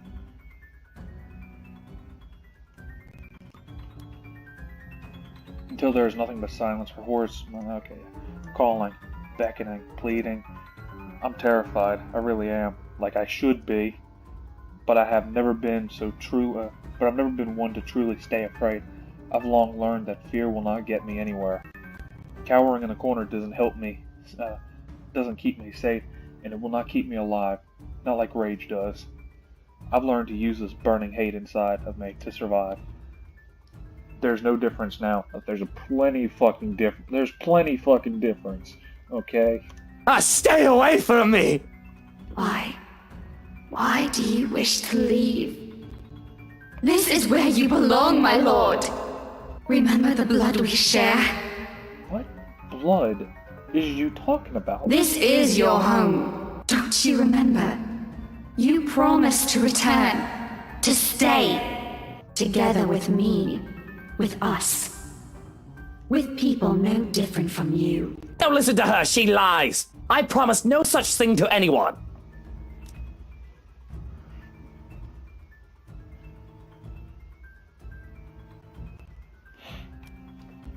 We bought this house weeks ago.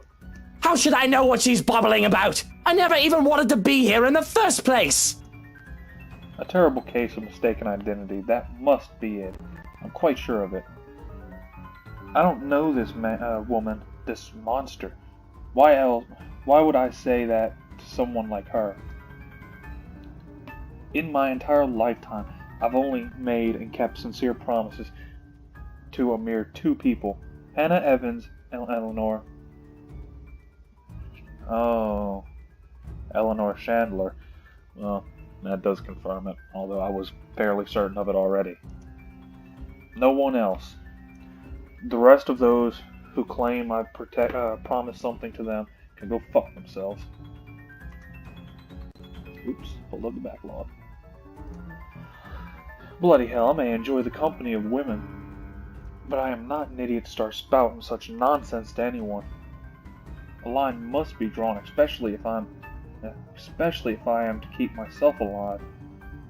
Yet she still goes on, insisting, making me appear a liar in front of these people. Of course you still deny it. Have you truly forgotten? You haven't changed, I see. Still a deceiver. She's lying! You see, my love, nothing has changed. Still no difference, you and I. just like the rest of us, just like every single soul in this putrid wreck. We've waited for so long. You can hear them, yes? Their pleas, their calls, their invitation. Come, my lord. The house seeks its master. She, the monster, reaches out again. Her hands are gory, abhorrent sight, along with that smile spread across her face. My body already moving on instinct, stumbling back, one step at a time in a desperate bid to get away from her. Anything to put distance between me and this vile creature. No matter what she says, I am nothing like her. I need to get out of this house. Out of this country, preferably. There's nothing for me here, not anymore. Nothing to keep me nothing to keep tied to this place. With Hannah beyond saving, no longer the same woman I knew, and Shokran likely taken by this woman, nothing left to bind me to this wretched city. I can leave. Well, the fact that you've given up on your wife so fucking quickly is a bit of a, dickish thing to do, but my foot steps on something, sending me sliding on my back, flat on the floor. Beside me, a paper, familiar one, flutters down. It's this thing again, from the open house, though it feels less like a gimmick and more like a threat. What with recent events, it must have fallen from one of these peasants in the commotion earlier. For a moment they appear conflicted. Appear conflicted to see it in my hands, but wisely keep their opinions to themselves. Keeping the damn thing is simple. Leaving the damn thing to simply bear its grisly message for everyone in the room to see. Help me. Help me. Help me. Is this it? What they've been telling us? Why everything in my life has gone to shite? Because of some stupid old letter? An invitation indeed. One that I am not willing to accept. Not any time. From the top of the stairs, the creature moves again, drawing my attention back to her. Her gait remains slow and awkward as she walks forward. That smile never leaving her. But I won't give her a chance. I'm not dying here. I certainly am not giving myself to a hideous creature like her either. Adrenaline kicks in as desperately panicked gasps and worried glances from Daisy's friends. I pay them no mind as I reach the main door, and without warning, it slams open, revealing not the mansion grounds like I'm expecting. Before my mind can even comprehend what's happening, black tendrils have already coiled tightly around my limbs, dragging every person in the foyer into the room. None of us even getting to scream, while darkness completely envelops us upon the doors closing. Understand where your place is now, my love. You belong here. Is it so difficult to grasp? We've been waiting. There's a moment of panic when I feel. When the feeling of the tendrils around my limbs finally dissipates. As soon as my eyes adjust to the darkness of the room, and I'm on my feet, I'm reaching for my knife and holding it out, watching, waiting for any movement. Using it this way to put distance between me and those peasants. Who knows what they'll do now. We're all desperate to get out of this place. There's only 6 of us in this room, 4 of them, friends at least. Though Mint has already gone loon, crouched in the corner and muttering to herself. Can't really say anyone's safe from her. Can you really blame her? I mean, really now. If anyone, or if anything, she's the one I should watch out for. I cannot trust these people not to turn on me. I cannot trust anyone, not anymore. Not after this. Despite the pleading looks from Lily shoots my way, while they huddle in the corner behind Steel and Feathers, and I have to remind myself that even people like her are capable of doing the unpleasant.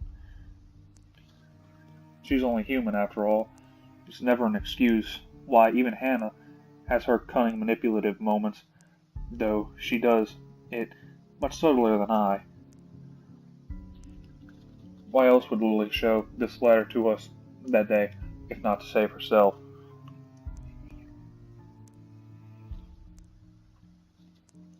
I guess that backfired on her now that she and her own friends are also stuck here. Still, I have every right to be livid. Everything that I've built has fallen apart. All because these people came into our lives. You! All of you! This is all your fault! If I've died in this bloody case, I'm taking you all down with me! Hey now, Mr. Wright. I know the situation ain't good, but we have to calm down. We're all in the same boat here. You shut your mouth! If it weren't for you, for this letter, for all of you, none of this would have happened! Hannah would still be... Suddenly, Daisy steps up and slaps a knife in my hand. Don't you dare, Luke! Don't you dare put that blame on us! Without batting an eye, glaring at me as if she might just rip my head off in this instant. Said knife slides uselessly under the table, out of my reach. I should have expected she's not the kind to submit under threats. Right now, all of us appear smaller, facing her anger. Last I checked, we're the ones trying to do the saving here. Oh, wait a minute, that's Daisy. And what about your friend over there? Are you saying she is responsible for this mess? For the lives this sorry letter took? Dragging other people into her own problems just so she could save her little sorry self? You think I haven't seen that before? Getting real tired of your double standards, Daisy! You know this curse is an entirely different issue, Luke.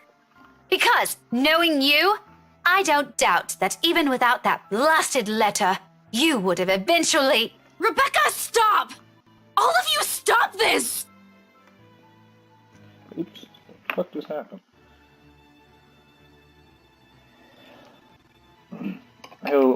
I hear Lily speak out loud. I cannot say that I'm surprised. She has always given me the impression of someone so meek from the moment I met her, either from her inexperience or her station in life. She has never struck me as someone fitting of a real estate agent. Until now. Quietly, she puts herself between me and Daisy, cutting whatever scathing words we've yet to hurl at each other. The way she glares at me, it reminds me a little of why. The way she glares at me, it reminds me a little of the way my own mother would look at me. Particularly when I've done something wrong. And it's not to stare she's unused to showing. And it's a stare she's not unused to showing. There we go.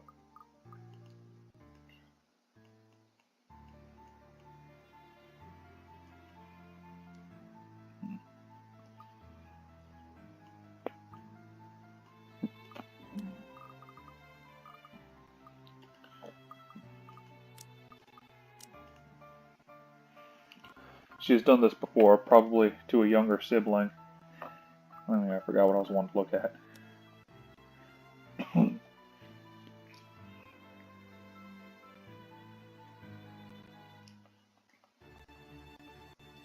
Okay.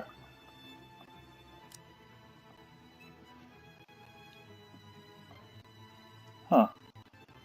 If she only sees us now as a pair of squabbling kids and not two mature adults, well, that's only to be expected. No doubt that's how she sees us. For a long moment, there's only silence in the room.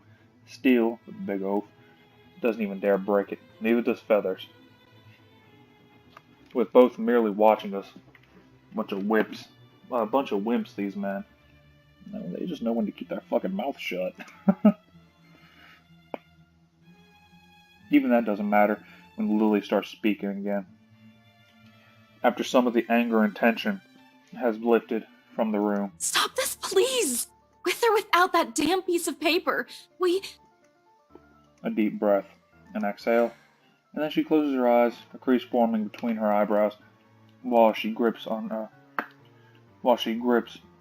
hand tightly in front of her. We still would have ended up in this mess. The atmosphere that descends onto the room right after that admission is anything but pleasant. Can I call it that? An admission? It seems like it from the way she nervously flicks between her friends and I. She appears to know more than she's letting on. And how she makes herself appear smaller after dropping that bomb on us. Doesn't sit quite well with me. And patience is something I don't have the luxury of having right now and bestowing upon other people. What else does this girl know? What else is she not telling us? Because from the look of this, even her friends have no idea what she's talking about. Unwilling to wait, I grab her arm before she retreats without explanation, waving the letter still in my hand in front of her. Ow! Sir, you're hurting me! Hey, hands off her, right? Fuck off, Feathers. I have questions for your friend, and she better have the answers. Luke, will you stop taking it out on every single person? Your friend is hiding something, Daisy.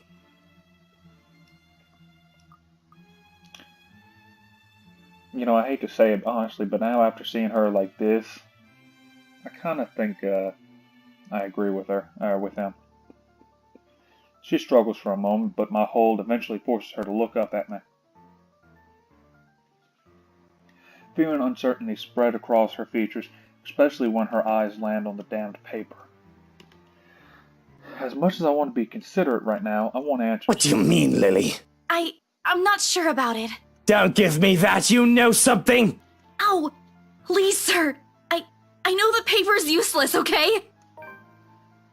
At the mention of the letter, all of a sudden, Mint stands. I've almost forgotten she was there, her ramblings having faded away in the shouting. Without warning, she snatches the paper out of my hand. It's a miracle it didn't rip right then and there, but the way she glares at it, I think she might want to do exactly that. We should have gotten rid of this thing! We should have burned it at the first opportunity we got! That's another thing I agree with. No! Even if we rip it to shreds, it won't do anything! I think... You don't know what I've seen, Santos. There were children! Victims! All because they had no idea what this thing will do to them! Oh God, those poor souls! They were screaming and begging before she... Then what about those people they mentioned in the news lately? All those who died? My coworkers? The open house clients? None of them had seen it. Even Rose. And yet they're all dead. I should know. That letter has been with me since I picked it up. And I swear I didn't make copies of this thing. Even if I wanted to save myself, I wouldn't do that to my friends. Or anyone. Is that what the trip to BRC was for? Yes, I'm sorry. I couldn't tell you guys until I was certain. None of you believed me the first time. I had to find proof. And yet we're all here! Are you taking me for a fool, Lily? I have to go with whiskey on this. Who knows how many has already seen this before you found it? This cursed thing has to go! We would have ended up here either way. Maybe? I really don't know. Sir, please. All I know is that paper isn't the reason why all of this is happening. There's something else that... This place. Steele had been quiet this entire time. That the sound of him talking, however whispered it is, still manages to catch us all off guard. We all pause, turning to him with likely the same question in our eyes. What? I just remembered something a friend told me. You know, stuff about ghosts or curses. You probably don't want to hear it. No, it might be something. What about this place, Zach? There's still a moment where he hesitates, but Lily urges eventually spur him into speaking. Remember what I told you the last time you and Ash visited? A few days ago? You mean what Andrew told you? Those were just stories, Zach. It might not even help. Regardless, Steele pauses while he allows Lily to remember. Soon enough, whatever it is dawns on her, and her face lights up with something like hope. of all things in this nightmare, hope? Her head snaps up, and she reaches for Steele's arm to give it a squeeze. A reassurance or a confirmation? The meaning is lost even to Daisy, who glances at them back. Belle, what are you... Becca, it's this place. What? You mean, like, burn this place down? I still think we should get rid of this letter before we start thinking of destroying a place with some historical value. Why are you concerned about the fucking historical value of this place? Writing. What? No? We are not burning a multi-million-pound mansion, you peasants! I just spent a fortune on this! Bloody fucking hell! Not only do I have trespassers on my property, but they're also arsonists! It's not only that. Think about it. Then they proceed to tell some ridiculous narrative about the supernatural. Stories about ghosts, legends, and curses born out of great anger and pain. Whatever else people use to scare children. Not that I believe any of it, as if knowing will help. Bunch of loons, these people. Officially off their rockers. To think I'll be stuck in this nightmare with people like them. Do you not see what's going on around here, and you're saying they're off their fucking rockers? What did I ever do to the world? Of course, this is all absurd until... I think it's just like what the professor guy said. Just like that old story. This mansion and some other thing might be keeping her here. You know, something he wanted in life, but never got to have. Something like that. Or Oops. maybe it's not something, Zachary. It's someone. Yeah.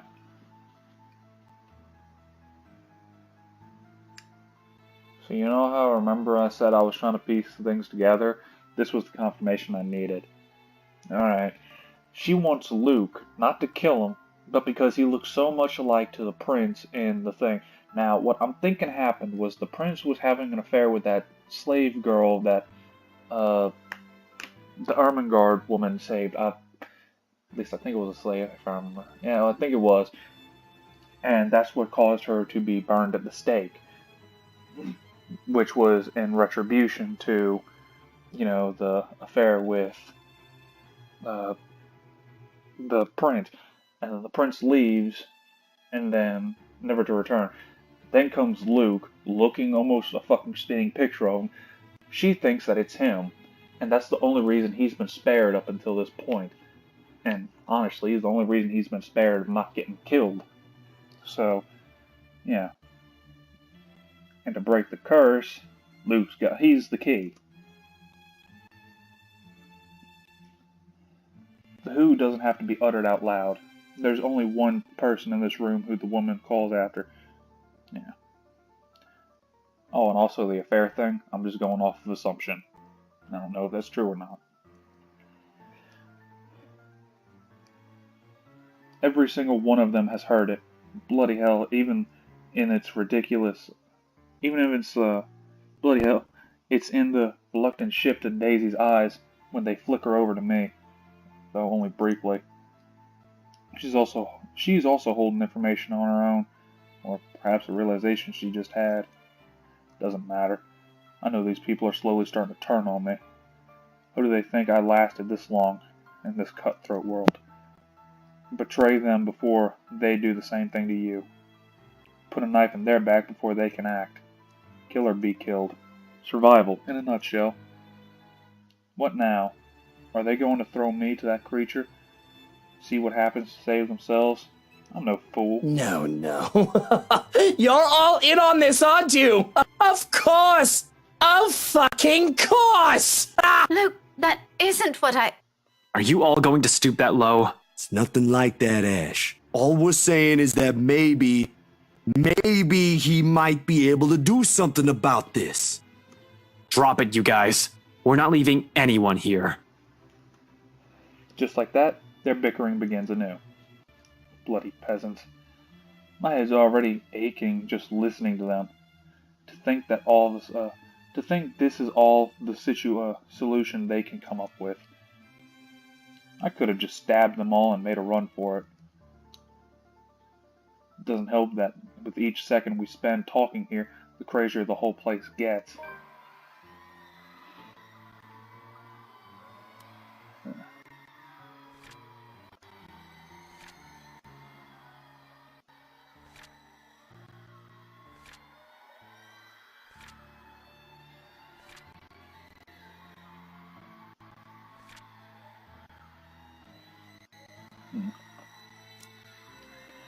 The voices have become louder and somehow sounded more vicious. It's the thing in this room. If the things in this room started floating, mark my words, I'll fucking flip out. And they may not be thinking of it right now, but eventually, they'll turn on me. Such is the human nature, the nature of humans. Better find a way out of this place as soon as possible, if I want to stay alive. Fuck. I still have so much to do. None of our choices seem sound, but you know, we don't understand a shit about this place. Might as well try everything, yeah? Whatever works. If I also have to be one of the, even if I also have to be the one to make that bloody decision, so be it. Less room for errors, with the only sane one doing the thinking.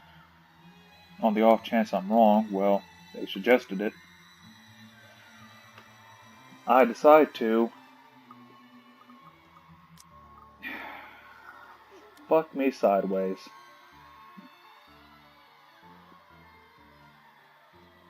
Well, either way leads to the same fucking path. And frankly, you can do both.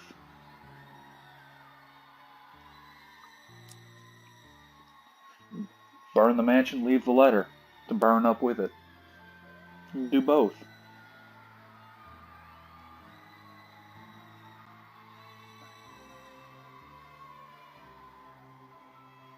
It's not the letter. It's got to be the mansion because all the souls trapped in there, right?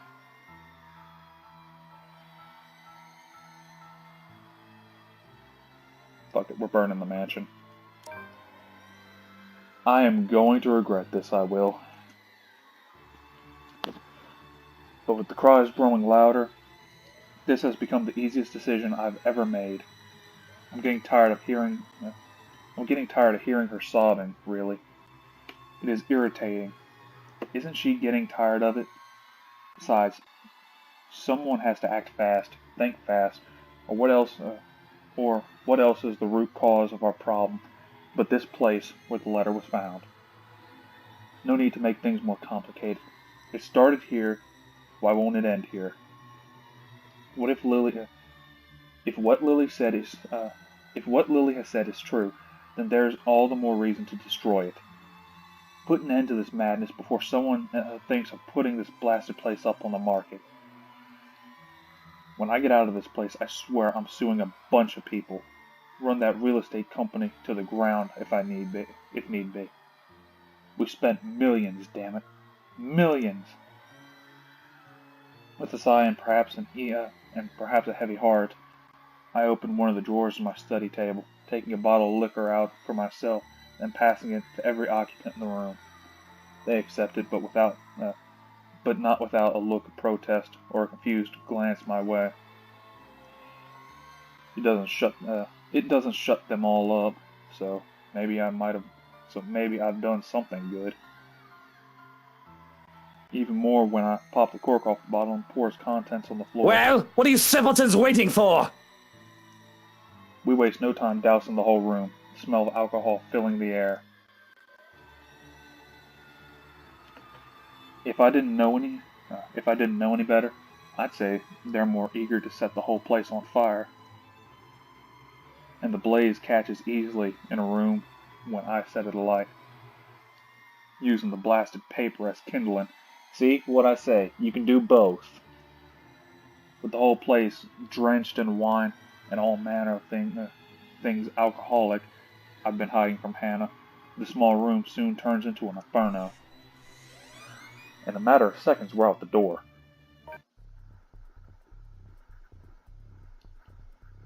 it doesn't exactly lead where I'm hoping it will. Although ending up in the kitchen does give us more reason to play. Does give us more reason to play like a bunch of pyromaniacs, fishing the liquor stocks from the cupboards. We also do the same thing we've done in the study. Door after door in every room we pass, pouring bottle after bottle of expensive aged liquor and setting everything on fire, only leaving once the blaze has started in earnest. When we run out of liquor, we simply drop the bottle. We simply drop the bottle and take one of the many nooks. I've stashed one.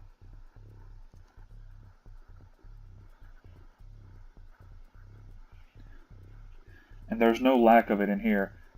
The hard stuff is the shorts, the watered down kind, gifts from distant relatives, friends, so-called friends, you name it. I've made sure there's always one within reach. How many of these things do you keep in this house? I always have a few bottles in the bedroom, the parlor, and the dining room. You have problems, man. Well, isn't this the time to discuss them?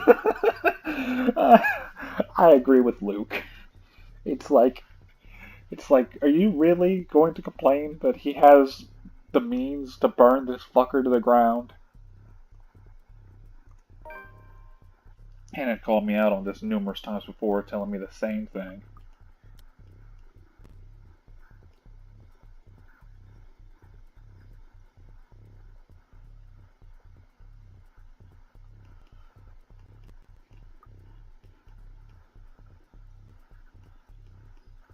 Oh yeah, I am 100% completely fucked.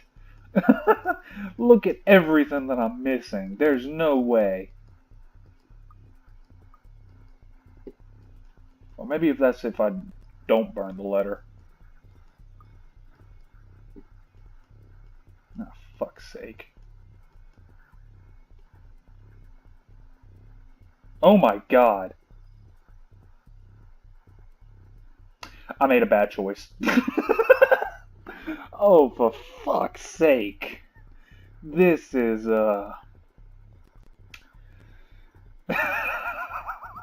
Oops. Fuck it, we're doing it anyway. I'll just reload it. In fact, I did save before making that choice, didn't I? Yeah. We're all gonna die.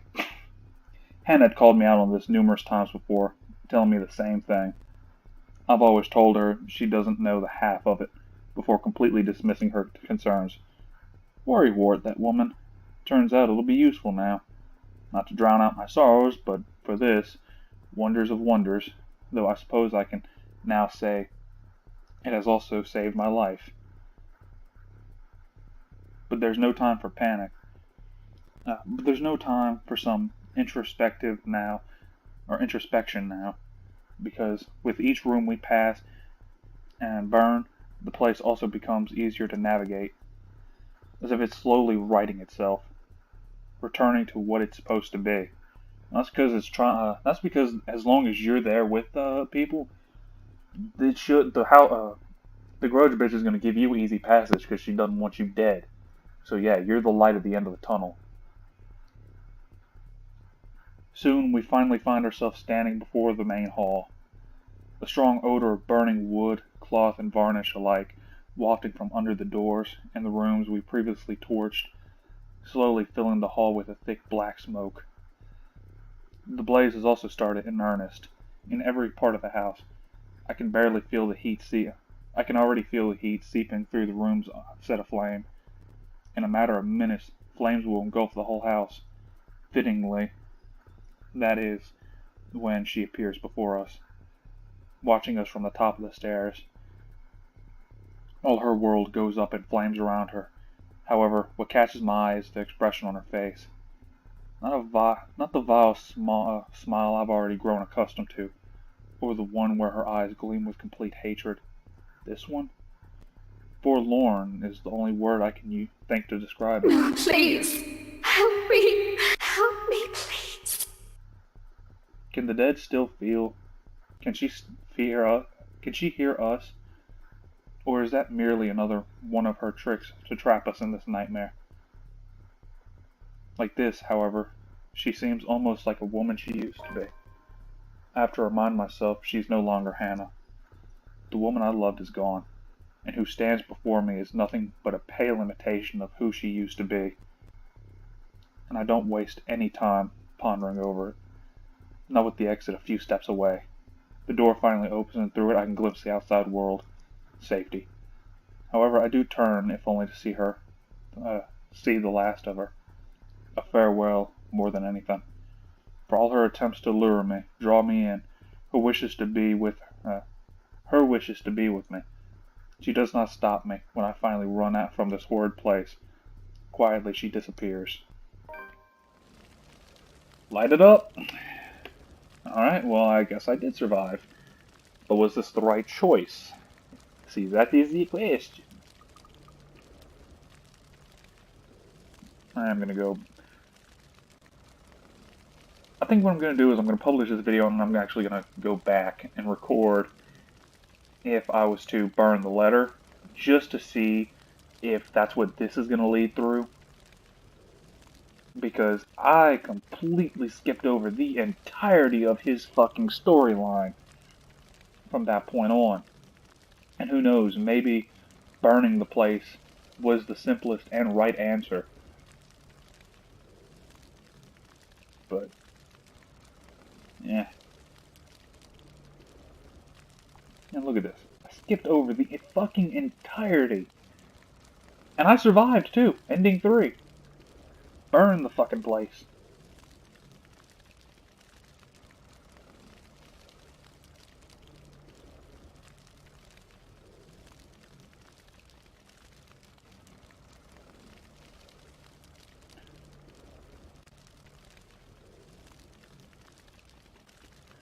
And there's a place even fucking further back that you could have ended this.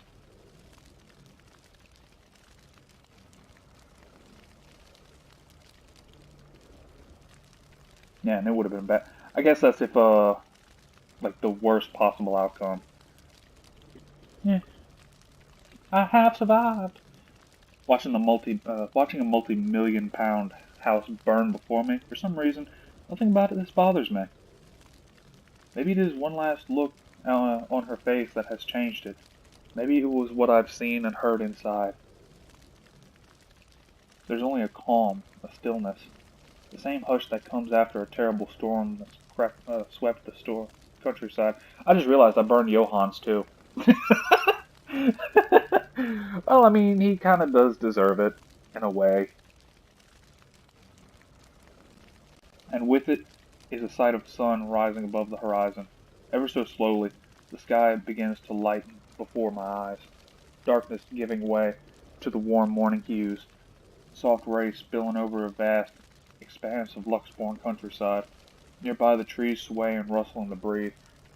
A passing draft that carries into this room from outside. Cold enough to make me shiver. The remains of the storm that has passed.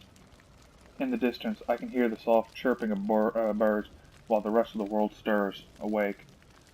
Dawn at last. We are free. Epilogue. Okay, there is an epilogue chapter.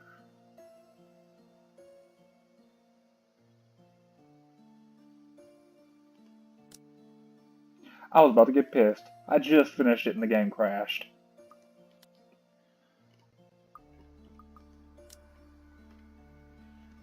Like the flames that engulfed the mansion that night, whispers quickly spread across Luxborn City after the accident.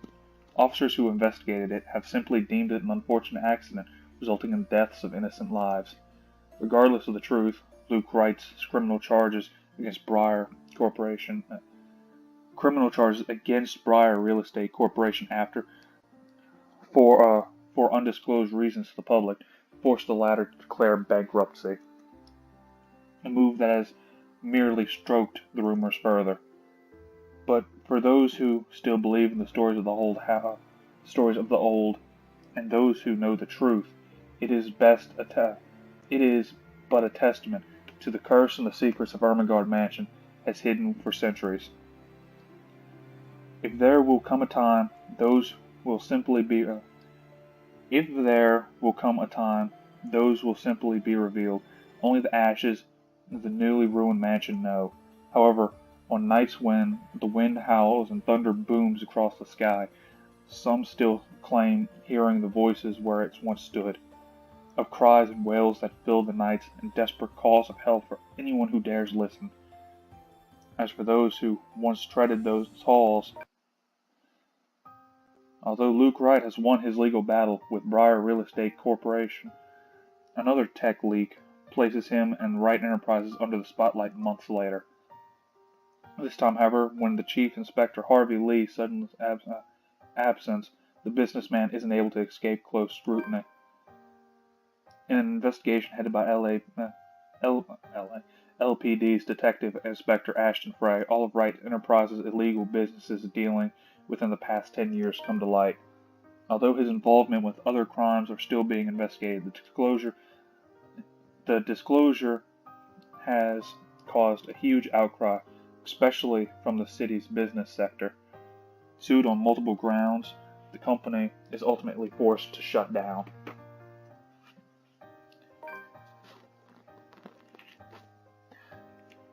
Saving your hide. Well, I mean, I suppose it's a good thing that I've managed to get everyone out. Almost everyone out. Meanwhile, to avoid public outrage, the once affluent businessman immediately leaves the city. All of his bank accounts have been emptied, including his Luxbourne apartment, leaving not a single trace or clue where he might have been hiding, or where he might be hiding. The last anyone has seen of the man was on the flight bound for Ireland. Till this day, no one has heard from him. Even his people from the old Wright Enterprises, who have all been left to deal with the aftermath. Though over the past few months, after the situation has calmed, some have made claims of spotting him flitting in and out of the city, if only to check on those he had left behind. Achievement Requiem. Months after her recovery, Marianne McCullough headed back to her homeland, ready to close a chapter of her life she had left hanging for so long. There, she visits Lorianne's grave, asking for forgiveness from the girl she once loved, something she had intentionally avoided for years.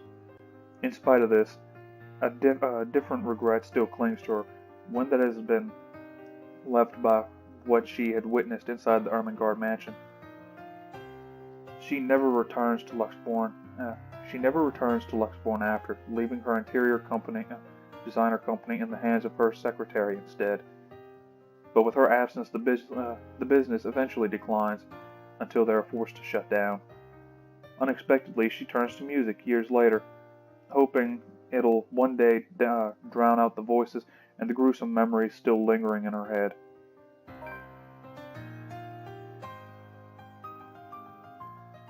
By some stroke of luck or an unfortunate circumstances of fate, Marianne encountered Luke Wright once again, almost a year after she returned home.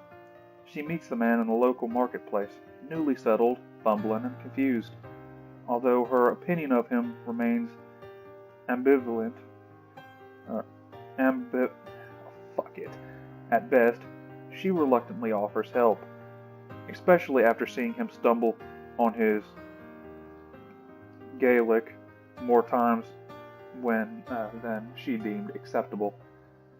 Yeah, I completely forgot the Irish have their own technical language, even if it's still English, but it's a very I don't really know how to describe it, but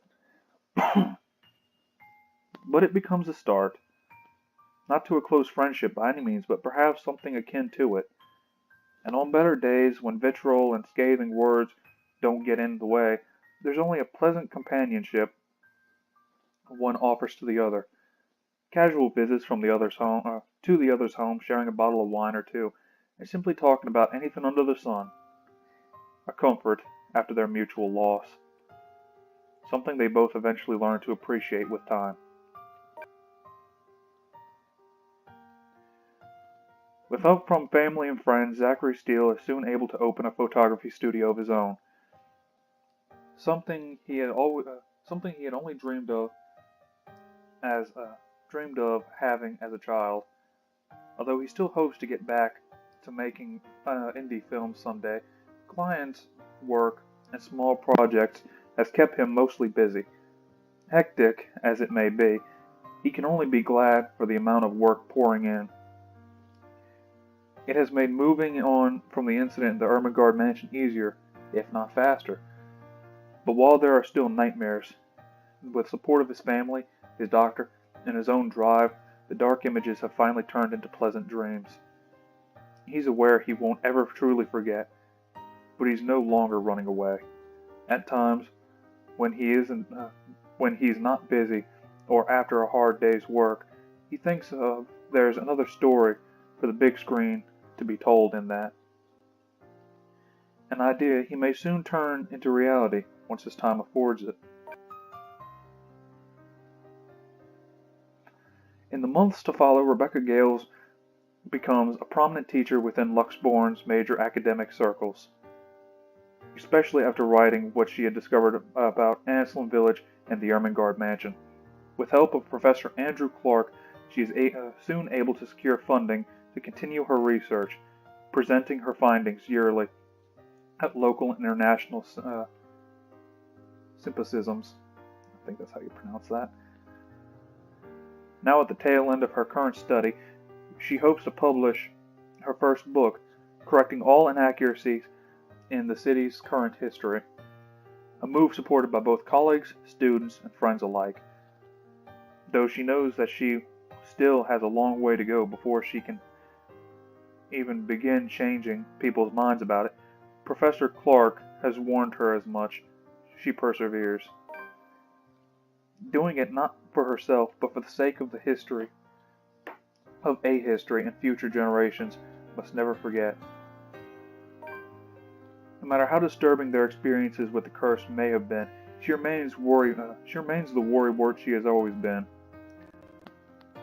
Even after what she had seen, she continues to fret over people she cares about, sometimes much to their frustration or embarrassment. But if there's one thing that has particularly shifted, it's her relationship with the people in their little group, particularly with Zachary Steele.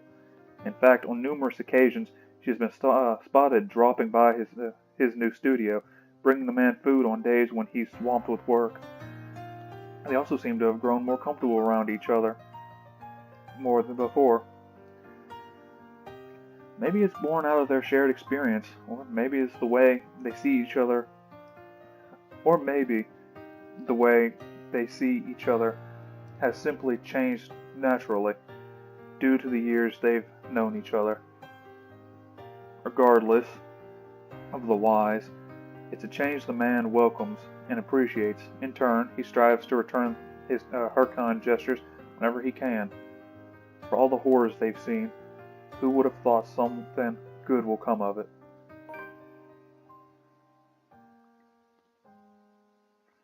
Things have inevitably become strained between Ashton Frey and Rebecca Gales in the months following her confession and the man's eventual rejection. And with their new work and lives getting busier, the two have eventually drifted apart. Though neither talks about it, and the teacher still strives to forget an old flame, it's clear in Rebecca that there is still lingering feelings of bitterness left. If anything, however, this has only made it obvious how much things have changed between them, and how much she has clung to the idea of Ashton from their younger days, the one that may not have been there in the first place, merely an idea for a starry-eyed young girl. But there will be a time she will be able to accept this, to move on from the hurt and repair an old friendship that has fallen to ruin, Only she knows. With a newfound courage, Isabella Santos finally chose to pursue what she really wants for herself. Having made enough to keep her family afloat for a few years, and with their blessing, she quits her job at Briar Realty Corporation and takes the scholarship offer from the local university. Though remarkably out of practice and unsure if she will be able to keep up by the time she returns to university, she finds her feet soon enough with help from people close to her. And with her confidence in her skills growing, so does the number of people recognizing her and her work. It doesn't take long for several award-giving bodies to take notice of her. For all their accomplishments, however, she has never truly forgotten what happened at the Ermengarde mansion. The images still remain in her, and on particularly unpleasant nights, terrors continue to visit her dreams. She knows those won't ever disappear from her life. It has become a part of her in the same way death has permanently taken from her. However, she is no longer afraid, and with a brave face she carries on, earnestly wishing that someday she'll be able to paint brighter, more vivid thoughts on her canvas. An honest portrayal of life and hope amidst the fear. Shortly after accepting the scholarship grant from Luxbourne University, Isabella moves from Salemwell residence in favor of staying in a dorm close to her campus. Although Rebecca Gale's quick to offer assistance for the move, she does admit she will be missing her neighbor for more than 5 years. Or of more than 5 years. When all is said and done, she has become fonder of the girl over the years, and with their shared experience over the curse, they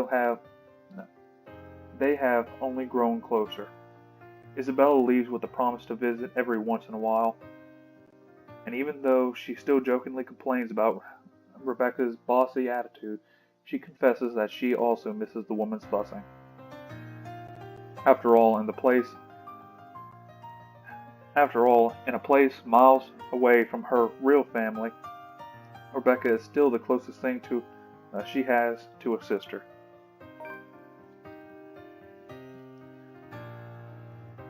More than a year later, once everything in their respective lives have settled, Zachary Steele and Isabella Santos finally hold their first exhibit together.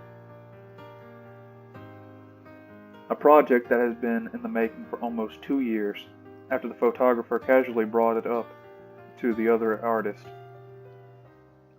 While merely intended as a small event, it has been surprisingly attended by several new members of Luxbourne's upper class and art enthusiasts. Although only a few of the pieces have been meant for sale, the show had brought prominence to Zachary and Isabella's name in the city's art scene. I don't know why the hell. Whew. All the readings are starting to make... The words are starting to jumble me. And I'm trying to read this the best I can, too, which is only making it worse. It has since been followed by several other exhibits by the two, both in and out of the city. Currently, they are planning to hold their first show overseas. Yet, even with this unexpected, overwhelming fame, friendship between the two has remained strong.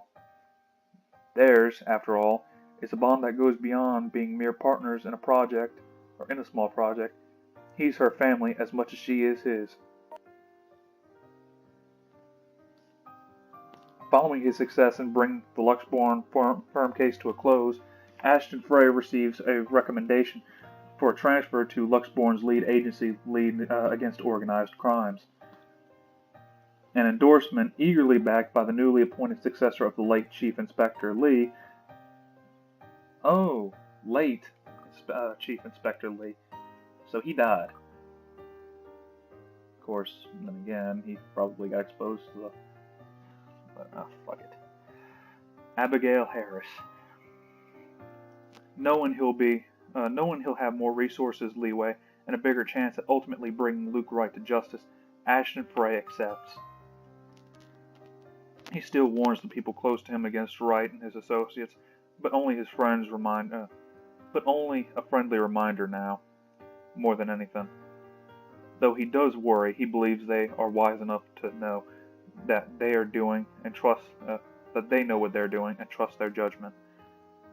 For now, he has decided to leave the evidence and the law to speak for itself and take care of the man once the proper time comes.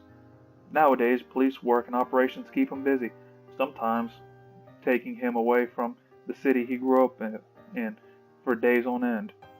A rare thing for him to enjoy once upon a time, yet this time he never loses his drive, simply growing more determined after having finally found a clear purpose close to the rush and excitement he dreamed of as a child. Though Ashton still keeps mum about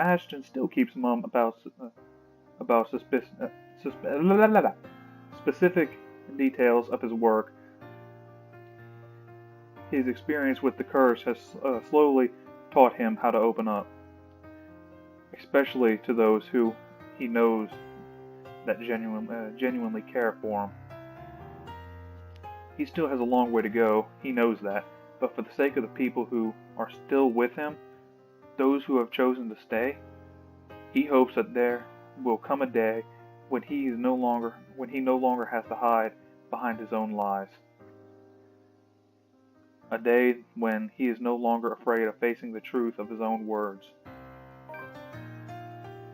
On his days off, Ashton is usually seen loitering around Zachary Steele's studio, either to help him out or on one of his pet projects, or exasperating the other man on purpose. Either way, it's mostly the latter. At certain times, he'll volunteer to model for one of Zachary's projects, in spite of the photographer's reassurances that it's not needed. Regardless, Ashton insists, before complaining how meticulous the whole process is hours later, to Zach's utter amusement.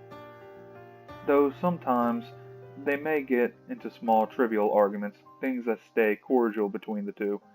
If anything, the ordeal they've both gone through is merely strengthened the friendship the detective didn't expect to find in anyone.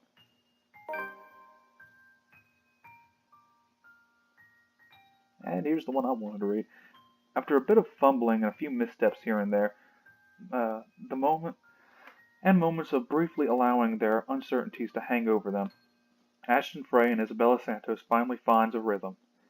Theirs isn't a soaring love story by any means, nor is it a happily ever after, often told in picture books the girl has only ever dreamed of and having in childhood.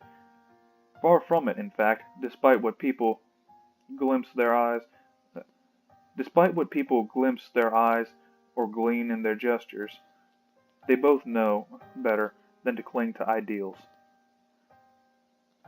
A stranger will say they're in love, hopelessly, genuinely, and there is certainly truth to it. One only has to look. However, what they never see is this: beyond the soft smiles, fleeting glances, and gentle touches only meant for the other, is a grief, a terror that never seems to lift, constantly fills their nights with echoes of the unforgiving wail and unwelcome dreams that stirs either awake in the darkest hours of dawn. It has never truly left them and never will, in the same way the light scars on Ashton's hand will never fully heal, or the horrid images in Isabella's mind will never fade. But they cope. In hushed whispers and tender reassurances, with light kisses and long embraces. When that no longer suffices, when the horrors become too much for them to bear, they have each other, a warmth to hold on to in the coldest of nights, and for them, it is more than enough.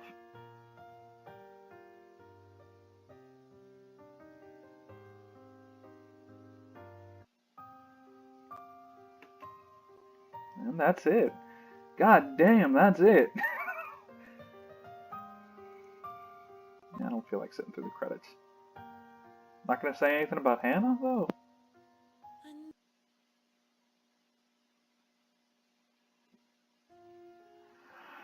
Oh, the real letter. Dear you, if you were reading this, that means you finished playing the game in one way or the other, and we thank you for the time you spent playing the letter. This game is our passion project more than anything, and we sincerely hope... I thought the fucking game was about to cut off. No, it's just the, it's my charger. Yep, there it went. Fuck it. This game is our passion project more than anything, and we sincerely hope we delivered in bringing you a one-of-a-kind visual novel experience.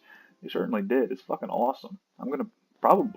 Honestly, on my own, I'll probably go back and read this and, like, intentionally get the bad ending just to see what happens. But, yeah. The letter is, hopefully, the first of many visual novels coming from us.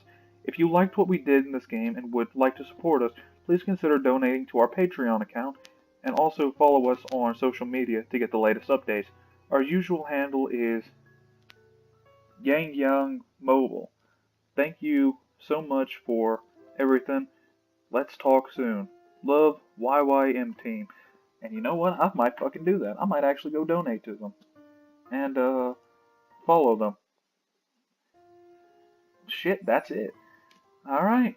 Well, that's ending 3 of the letter. Which, honestly, surprisingly, is the good ending. Now, like I said, I will go back in a standalone, and I will see what the other ending is, going, you know, if I burn the letter only. Which, hopefully, that also... Honestly, I want to try to get the best ending possible. Kind of like what I did with Nonary Games, how I got a bad ending, the normal ending, and then the best possible outcome. But, you know, just more like... yeah. But anyway, if you liked the video, please like, share, comment, subscribe, all that good shit. Thank you for watching, and I will see you in the next video. Oops. See ya.